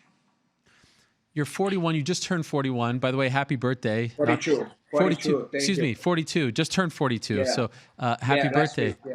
It's amazing. You. November 6th, right? Yes, exactly. Yeah. And here you are on a 3-fight winning streak after going through a 3-fight losing streak. And I think during the 3-fight losing streak, people thought maybe this is it. But you've signed a new contract. You beat Ben Askren, all this stuff. If you would have, if we would have talked about this several years ago, did you really think that you would be doing this well in your early 40s? My goal when I started the UFC, I was 29. It was to be fighting until 40, maximum 41. But, as time goes by, I'm feeling well and I'm enjoying. I keep going. I think I have at least 2 more fights. And after that, maybe I will stop. I probably will stop because I want to do some other stuff that I don't have time to do right now. But it's not because I don't like or because I don't want to train anymore. I love to train. I love the camps for the fights, and I love everything around. So it's just because I have other projects that I want to do. So you recently signed a new contract, right? Yes. And how many was that for? So we did for 3 fights, with Bane being the first fight. So two more fights after the last contract. So Bane is the first one, and then 2 more now. Okay, and let's say you win both of those fights. What do you think happens then? Man, I don't know, but let's say I win and they say, okay, you can fight for the title. Then I will resign the contract. If I win and they don't give me a position, don't let me know what's going to happen, then I probably will stop. Okay, wow. And I know you said after the fight that Diego Sanchez is someone that interests you, but as of right now, it seems like he's not in the UFC anymore. So a couple weeks Yeah, later, heard that. have you thought about Yeah. who would those last two fights be against, the ideal opponents? No, not yet. I'm talking with Eduardo, my manager and head coach, and we're figuring out now what we want. But I really didn't talk too much about that. I finished the fight.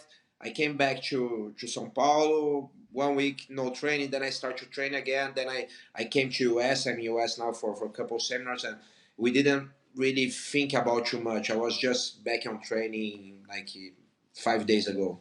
Okay. Are you hoping that both those fights happen next year? Yeah, for sure, for sure. I want Okay. to do those two fights next year. And would it bother you, like after the two fights, if they don't give you a title shot, will you feel unfulfilled with your career if you don't ever win that belt? No, I don't think so. Ariel. Before I remember, a few years ago, I was thinking, man, if I win the title, I can die the very next day. I will be happy.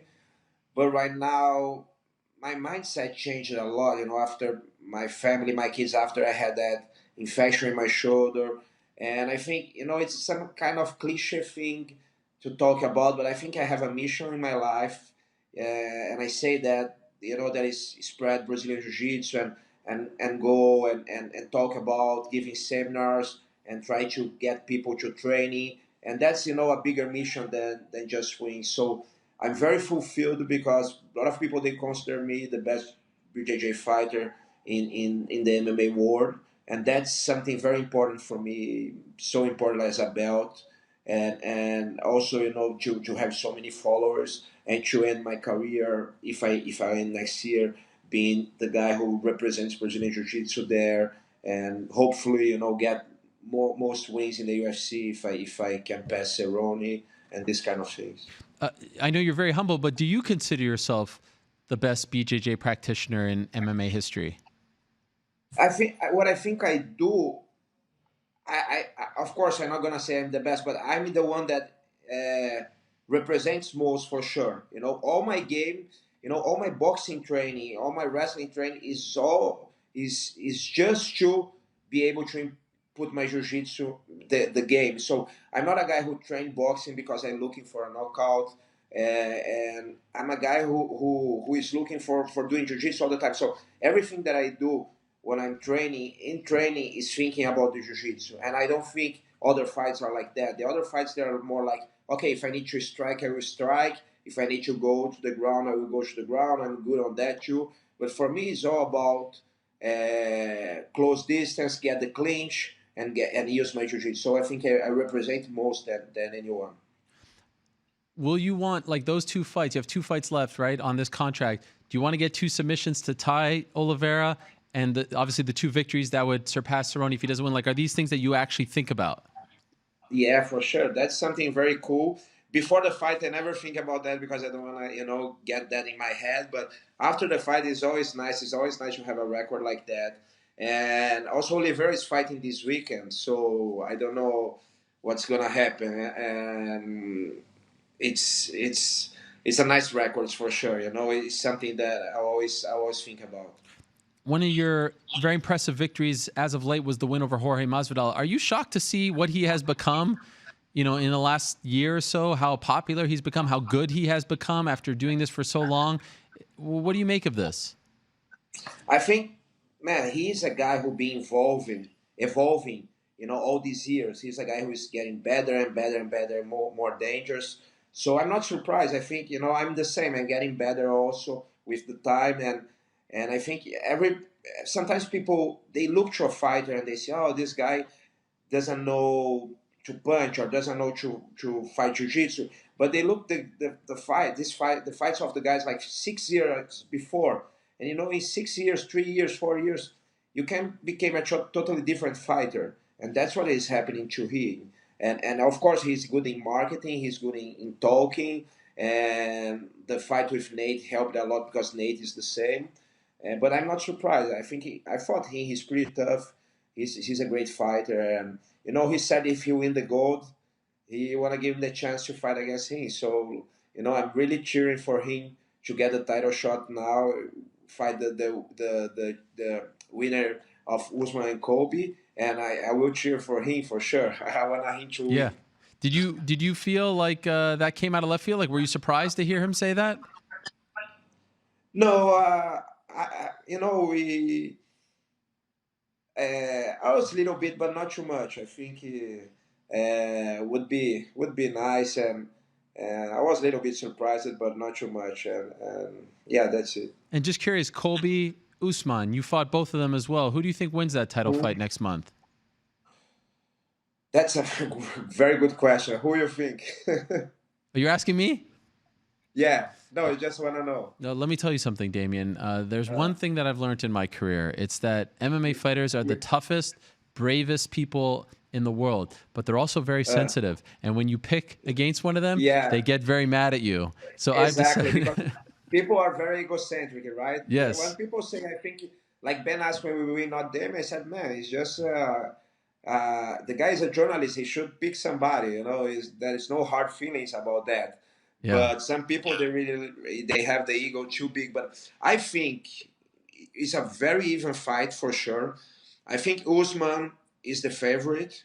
I think he's more technical. He's great wrestler and great athlete and been proving that. But Kobe's a trick fighter. I always say that because I fought him. And he's a guy who, when you start to fight him, you think, will be easy because the distance, you can connect some punches, but his pace is amazing. He keep going. And there is one thing that, can change this fight. He's very good on make you angry.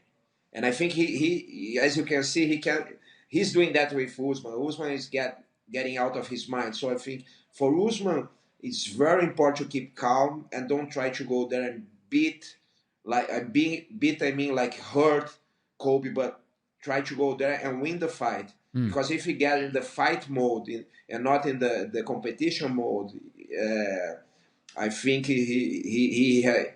Kobe will have a bigger chance to win. I think it's very important to Usman understand that because Kobe is used with that. He always trash talking, but for him it's the way he does. He doesn't change his mindset, but what he does is like something like McGregor does. He can make the other guy get angry and get rage and try to just beat him. And then when the guy gets frustrated because let's say he is not able to knock him out or something, he keep the pace all the way and he has an incredible pace, and that's how he can win the fight. But I think Usman is still a little bit favorite. Okay. And finally for you, Demian, is there a secret to your longevity? I mean, you pretty much look the same. You're fighting just as good as you did when you came into the UFC. How do you explain this at 42? Is it just, good luck, good genes? I don't know. But for athletes, for people, regular people who feel like they're getting older, like I'm 37 now and I feel like I'm slowing down a little bit. What has been the secret to your success and longevity? I think one secret is you cannot make the same mistakes that we did when you were younger. Like you have less space to mistakes. So let's give you an example. When I was 30 or 20 something, I could sleep bad, could eat not so good, and do all these things and keep doing well in training and in competition. Now I need to take much more care about my nutrition, much more care about my sleeping time and the hydration, also something that I didn't pay attention in the past. And I think that the most important things lays in the simple things. People are looking for secrets, like for the secret supplement, the secret conditioning training, or the secret technique. But the simple things like your nutrition, your hydration, your how you sleep, how how your mind works. Also, you don't let bad thoughts go into your mind all the time, and pay attention on that and be more aware of the things. I think that's the most important. And when you younger, you can make you if you don't pay too much attention, you keep going. But once you're getting older, you have less and less space to make mistakes. Amen. The words from the wise Demian Maia. And it's amazing, by the way. I love like when you tweeted about Anthony Martin on Saturday. I love how you always you don't do a lot of social media, but you kind of pop up anytime someone that you have a history with, that you have fought, has done something notable. I love that you do that. And keep that connection up with your past opponents. I think it's really cool. Yeah, and also, they are my opponents now, but in a few years they will be just, former opponents like of me, and they will be guys, nice guys who I share the octagon, and they have the same goals as I have, and I know how hard it is to get there and do what we do. So I have a lot of respect for all the fighters. Demian, pleasure as always. Great to have you on the show. Great to talk to you, my friend, and continued success, and congratulations on your recent success. It's amazing to see what you're doing at this age. Thank you very much, Ariel. I really wish to go there, and I'm in New York right now at Marcelo's Garcia. I just had a lunch with him, but I didn't know the studio changed, and now you're much farther. It's don't worry. Yeah, I had something to do here, but next time I go there. No problem. I don't blame you, my friend. Thank you very much for the time as always. Thank you very much, Ariel. See you. Bye-bye. There he is, the great Demian Maia, 42 years young, has won 3 in a row, 2 more fights on his current contract. We'll see who they bring to the table as far as those fights are concerned. But all of a sudden, a player once again at 170 pounds. Who would have thunk it? And he has been able to reinvent himself and reassert himself as a player after that 3-fight losing streak, which I think is very notable. All right, so fun day, but we have one more guest to go, and I'm very excited about having this guest on. She is coming off an impressive victory at UFC 244 just a couple of weekends ago at Madison Square Garden. She is, in my opinion, the #1 contender in the 125-pound female weight class. She is Katlyn Chookagian, a.k.a. Blonde Fighter, who's kind enough to join us. Katlyn, how are you? I'm good. How's it going? Things are going great. Congratulations on the victory. So there I was, Katlyn, last Monday. There I was. I'm done my show. I'm scrolling through Twitter as I usually do. And a tweet from you, because you're verified, pops up. And I'm like, For a second, it gave me pause. This is the tweet right over here. Sick time talking to you today with the whatever that thing is called. And for a second, I was like, what? I didn't talk to you today. So is this sarcasm? What's happening? So I did reach out to your great manager, Lloyd, and I asked him what's up. And apparently you aren't too happy with me. Is that a fair thing to say? Well, no, I just feel a little left out. I feel like you keep forgetting about me. You didn't come up to me at the press conference again, and then I was like, oh, I won my show, probably getting a title fight, or I won my fight, probably getting a title fight. I'll be on Ariel's on Monday, and then I just didn't hear from you. I felt like you kind of just stood me up.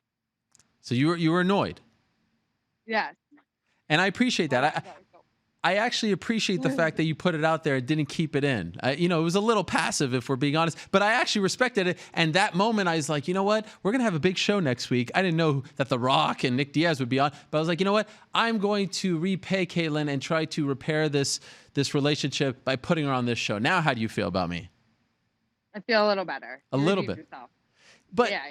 But let's be like, I feel like it's always been sort of a thing. Like you were upset that I didn't speak to Gregor, right? Your teammate at the media day as well. Do you feel like I'm not showing you the love that you deserve? Is that fair? Yeah, I mean, I think I'm #1 contender again and win a fight, and I don't even get like a question asked or anything. That's on me. Just a little. I feel you. But they bring so many people to these media days. It's very hard to get to everyone. You know that, right? Yeah, I mean, I saw you standing there. You could have came over. Oh man, okay. So you were eyeing me down. You were like burning a hole through me with your eyes. Is that? I was like, I know Ariel's not gonna ghost me again at this press conference again, and that was it. Okay. It's all right. But now here we are. When I win the title, maybe you'll talk to me then. Okay. Oh, I thought you were gonna say when you win the title, then you're gonna ghost me. No, I wouldn't do that. I'm not that type of person. Okay, fair enough. But I'm hoping that today's invitation will help repair things a little bit. Yes, definitely. Okay. Congratulations on the win. Another impressive performance. Do you feel like you did enough in that fight to 100% assert yourself as the #1 contender? Yeah. I mean, I definitely did. I was #1 contender going into the fight, and then I dominated another. Her name was being thrown around as another contender, and then I dominated her. So, yeah, I mean, I definitely think that I proved that I'm ready for the title. And can you clear something up? Did they try to actually give you the title fight earlier, but it coincided with your wedding, and thus you couldn't take the fight? Is that actually what happened? Yeah, so they asked me, in the end of the summer, if they were like, "Oh, can you fight on the Abu Dhabi card for the title?" It was in 5 weeks. I think it was about 5 weeks away. But that was on the 7th, and my wedding was on the 8th. So, on 5 weeks' notice, I couldn't, I didn't want to cancel my wedding. So I turned that down. And then she ended up fighting Liz Carmouche earlier. And I thought maybe, after that, I would get the title shot. But they said I had to fight not Demian Maia, Jennifer Maia first, and then we'll go from there. So just waiting to hear. Okay, so was there a part of you, like, did any part of you, you and your future husband, did you even talk about rescheduling the wedding, or was that never even an option discussed? He was definitely more pushing that more. He was encouraging me. He's like, you should do it. You should do it. You should take the fight. We can do this, whatever. But it was my decision, and I wanted to go through with the wedding. And I feel that, as the number one contender, I earned my spot. I've never said no to a fight ever. I've always like turned down life events for fighting. I was competing in Golden Gloves in high school and stuff. So I've been competing my whole life, and I think that I earned my shot to, have a full camp for a fight. And I wasn't going to cancel like a life monumental, day for that. I knew that I'm confident in my abilities, that even if I had to take another fight before the title shot, I knew that I would win, and, it would all work out. And so was there any part of you, because like they made her fight in August, or they scheduled her in August, so the timing then worked out because she obviously didn't get beat up in that fight. Did you think like, why do I have to fight someone else? If I was going to get the title shot in September, why do I have to fight someone in November? Yeah, I definitely thought that, and I was super bummed out when I got the contract for Jennifer Maia, just because I was pumped. After Valentina fought Liz Carmouche, she was mentioning my name, and a lot of people were saying that I was next. So I'm like, oh, if Valentina's saying my name, and like, I know she's always down to fight. We'll probably fight by the end of the year, but you know, for whatever reason, they wanted me to fight one more time before that, and because they said she wasn't going to fight for a little bit, and I was like, can I wait and fight her? And they basically said no. So I was like, all right, well, I'm training anyway. I might as well take the fight. If I can't beat Jennifer Maia, I can't beat Valentina. So it all worked out. Have they offered you Valentina yet? We've been talking about it. Ooh. But I haven't gotten an official contract. So But looking even good? when you get the contract, yeah, looking good. I'm excited. Oh, and time frame? Early next year. Ooh, okay. So do you feel confident right now that your next fight will be against Valentina Shevchenko for the title? Yeah. All right, here we go. Yeah. Pay-per-view or fight night, or what are we thinking? Pay-per-view. Okay. Oh, wow. All right. Yeah. But like I said, we haven't gotten a contract. Yes. And even when you get a contract, and me and her could both sign for a contract, and nothing's ever sure. So, hope for the best. Okay. And how do you feel about going up against her? How do you feel you match up with? She's looked so good at 125. Do you see actual holes in her game right now? Do you see any weaknesses? Yeah. I mean, I think that I'm confident in my game. I know she's been like super dominant, but I don't think that, especially at 125, she's fought any girl that technically smart and high level. Sorry, I'm like standing in the street of New York, right outside of Henzo, so it's a little loud. No problem. But yeah, I think every girl that she's fought in this division is really tough and aggressive, but I don't think that they have high fight IQ, and they're not very smart or set things up. So I think that my style frustrates people and makes them look not as good as they are. So I think my style matchup with her is going to be different than all the other girls at 125. Do you feel like you need, I mean, obviously you're going to a title fight, and a win over Valentina is a win over Valentina. That's supremely impressive. But do you feel like maybe there wasn't the same kind of momentum behind you because the victories have been decisions, and just the way fans are, they gravitate towards finishes? Do you feel like that has been playing against you at all? Yeah, absolutely. I mean, in this today, it's so competitive, and if you don't get a finish in the first round, you're boring. And all my fights are decisions, but all my fights that I've won, I don't get hurt. I never have I rarely ever have marks on my face, and usually the other girls are. I'm dominating wins. It's just technically. So people want to see finishes, and I understand that. So I think that's why I probably haven't gotten as much exposure and excitement behind me, just because of my fighting style. But you know, at the end of the day, like when I'm done, like if the less I get hit, the better off my life is. So that's important for me. So if I have a fight where I'm dominating and not getting hit, you know, that's not just a win for me, but for like the rest of my life. Sure. By the way, did this one feel at all different because it was the first time you were fighting as a wife?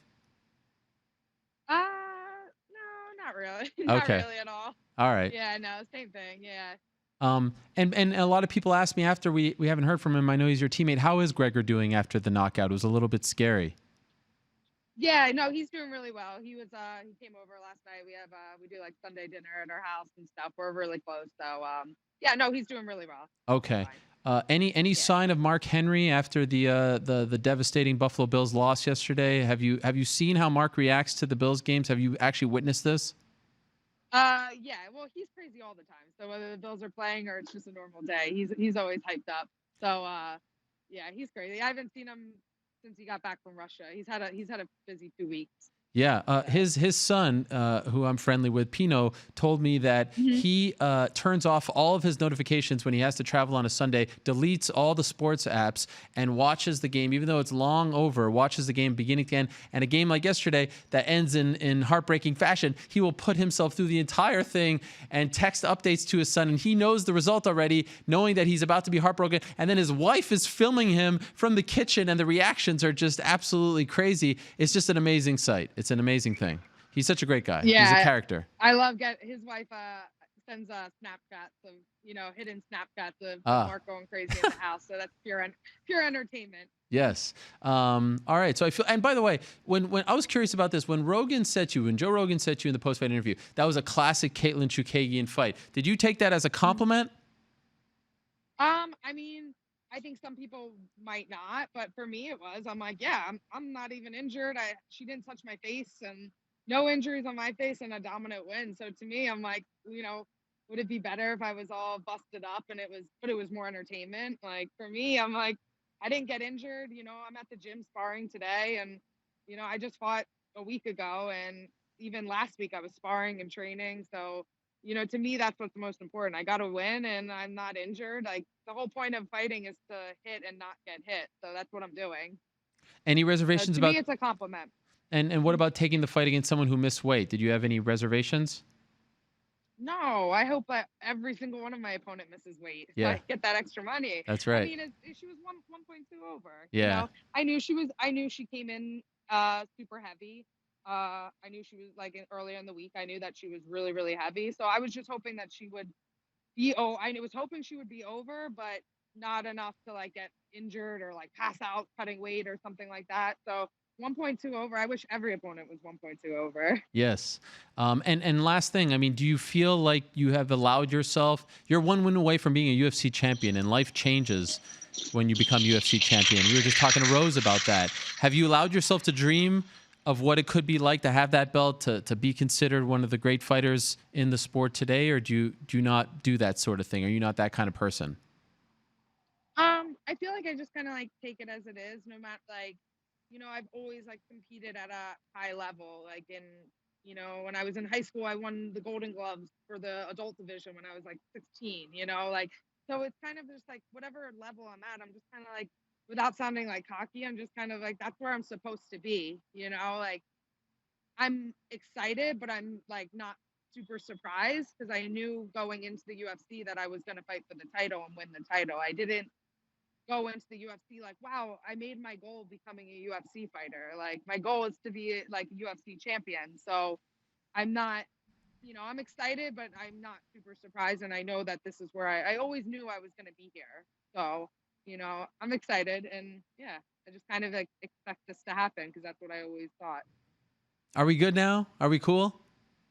Yeah, we're good. I just got to keep you in check a little bit. I appreciate it. Listen, I appreciate it. I appreciate the sassiness. I want more of it in my life. When you did that, I was like, oh, she's definitely going to be on next week because I like that sort of thing. I like the friction. It's fun.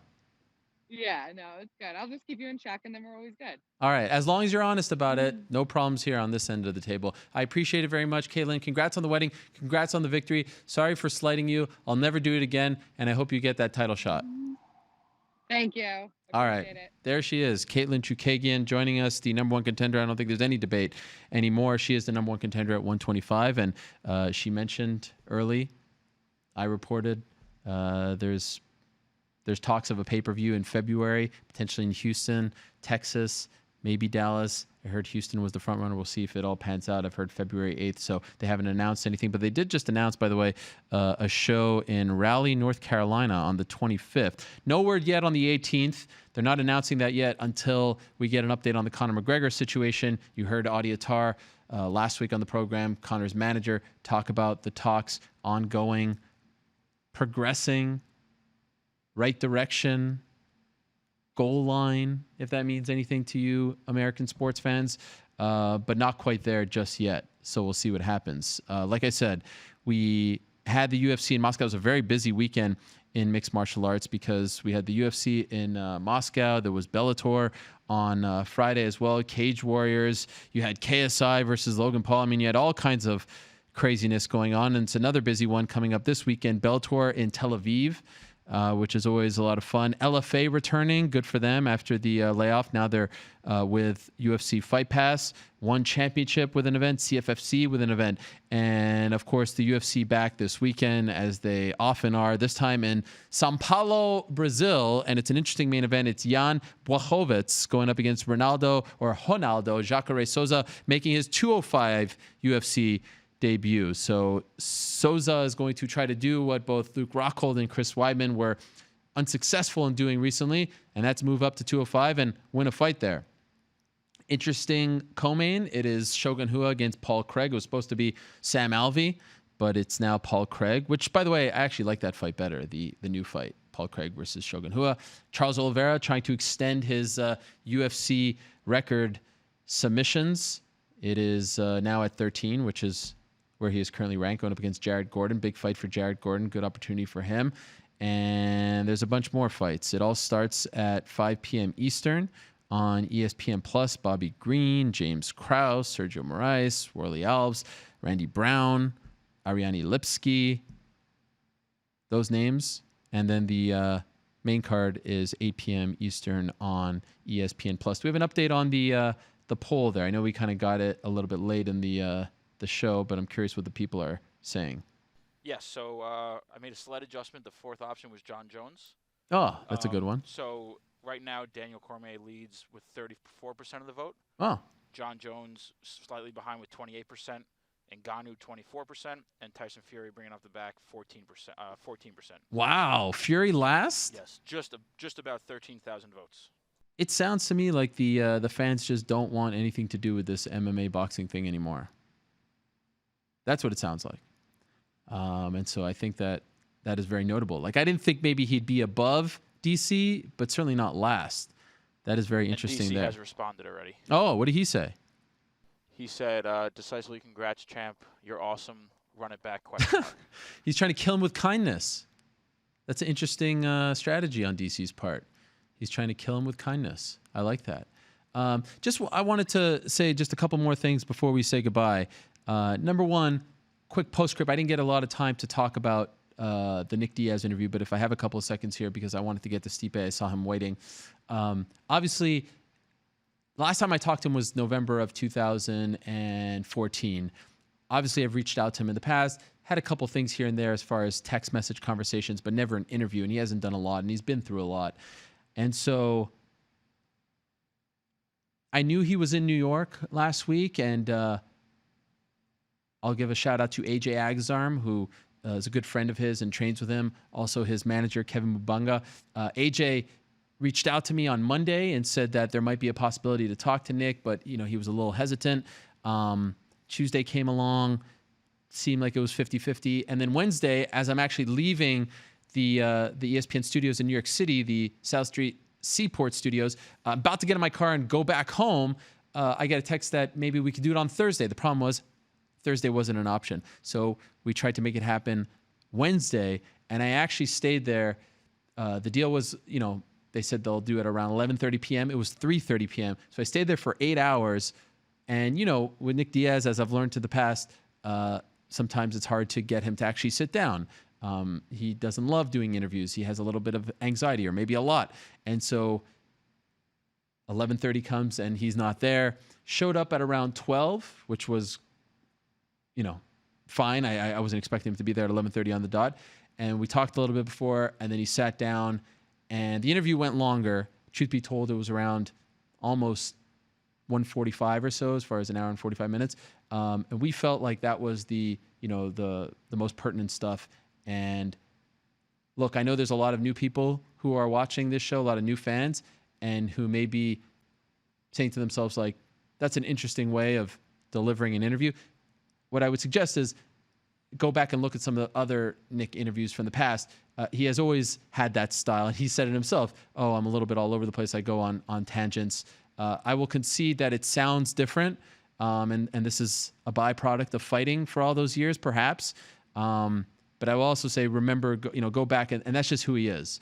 And I got the message, and they reiterated the message afterwards, and they said they want to come back. And they want to fight Masvidal, and they want to fight in the spring, and they want to fight at Cowboy Stadium. Who knows if any of these things are a possibility at the moment. Masvidal's manager, Malki was saying they'll have a response at 4:30, so stay tuned for that, 4:30 Eastern, so that's in just 9 minutes. But that's what they want. Whether he is in a position to truly fight, whether he's in a right mental state or physical state, only he and his team knows. But they reiterated multiple times that this is what we want, and we've gotten the blessing to go after this. Now, an update on Nate Diaz. He put out that tweet last week and said that, hey, I'm thinking, basically peace out fight game. I'm not waiting for a rematch. And then everyone kind of took that as a retirement. Lest we forget, he told me in the interview before 244, he'll never retire. He'll never say those words, and he'll never truly walk away. He'll fight forever, quote unquote. And he told me, there's the tweet right over there. I spoke to him Saturday night, and he said, I never said I was going to retire. Who said that? I'll fight tonight. And so here's Masvidal kind of playing, back and forth, but there is no retirement. I don't know what Masvidal is saying, or whoever is tweeting for. I heard it might be true. No, there is no true. This is just part of the process with Nate, and part of how he deals with it in the aftermath. So it's interesting. I'm curious to see where things go from here. I'm curious to see how the UFC wants to move ahead with Jorge, with Nate, and who knows, with Nick as well. I see the comments, I see the reaction to it, and of course, there's a part of it. I think Nick is one of the most beloved figures in this sport, and I think we all, for the most part, the vast majority of us want the best for him. And so maybe the best for him is to get back on track and start training and, start taking it seriously. Because if you follow him on social media, he's been living a good life. As I said, he's almost having his 20s now in his 30s. And so this is an interesting story to follow, and one that I did not expect. I didn't expect to sit down with him after all these years, but I do appreciate him doing so and appreciate his team for making it happen. Lastly, before we go, at the top of the show, I mentioned that today is Veterans Day and Remembrance Day in Canada as well. And so we wanted to take a minute to honor the veterans who have served this country and thank them as well.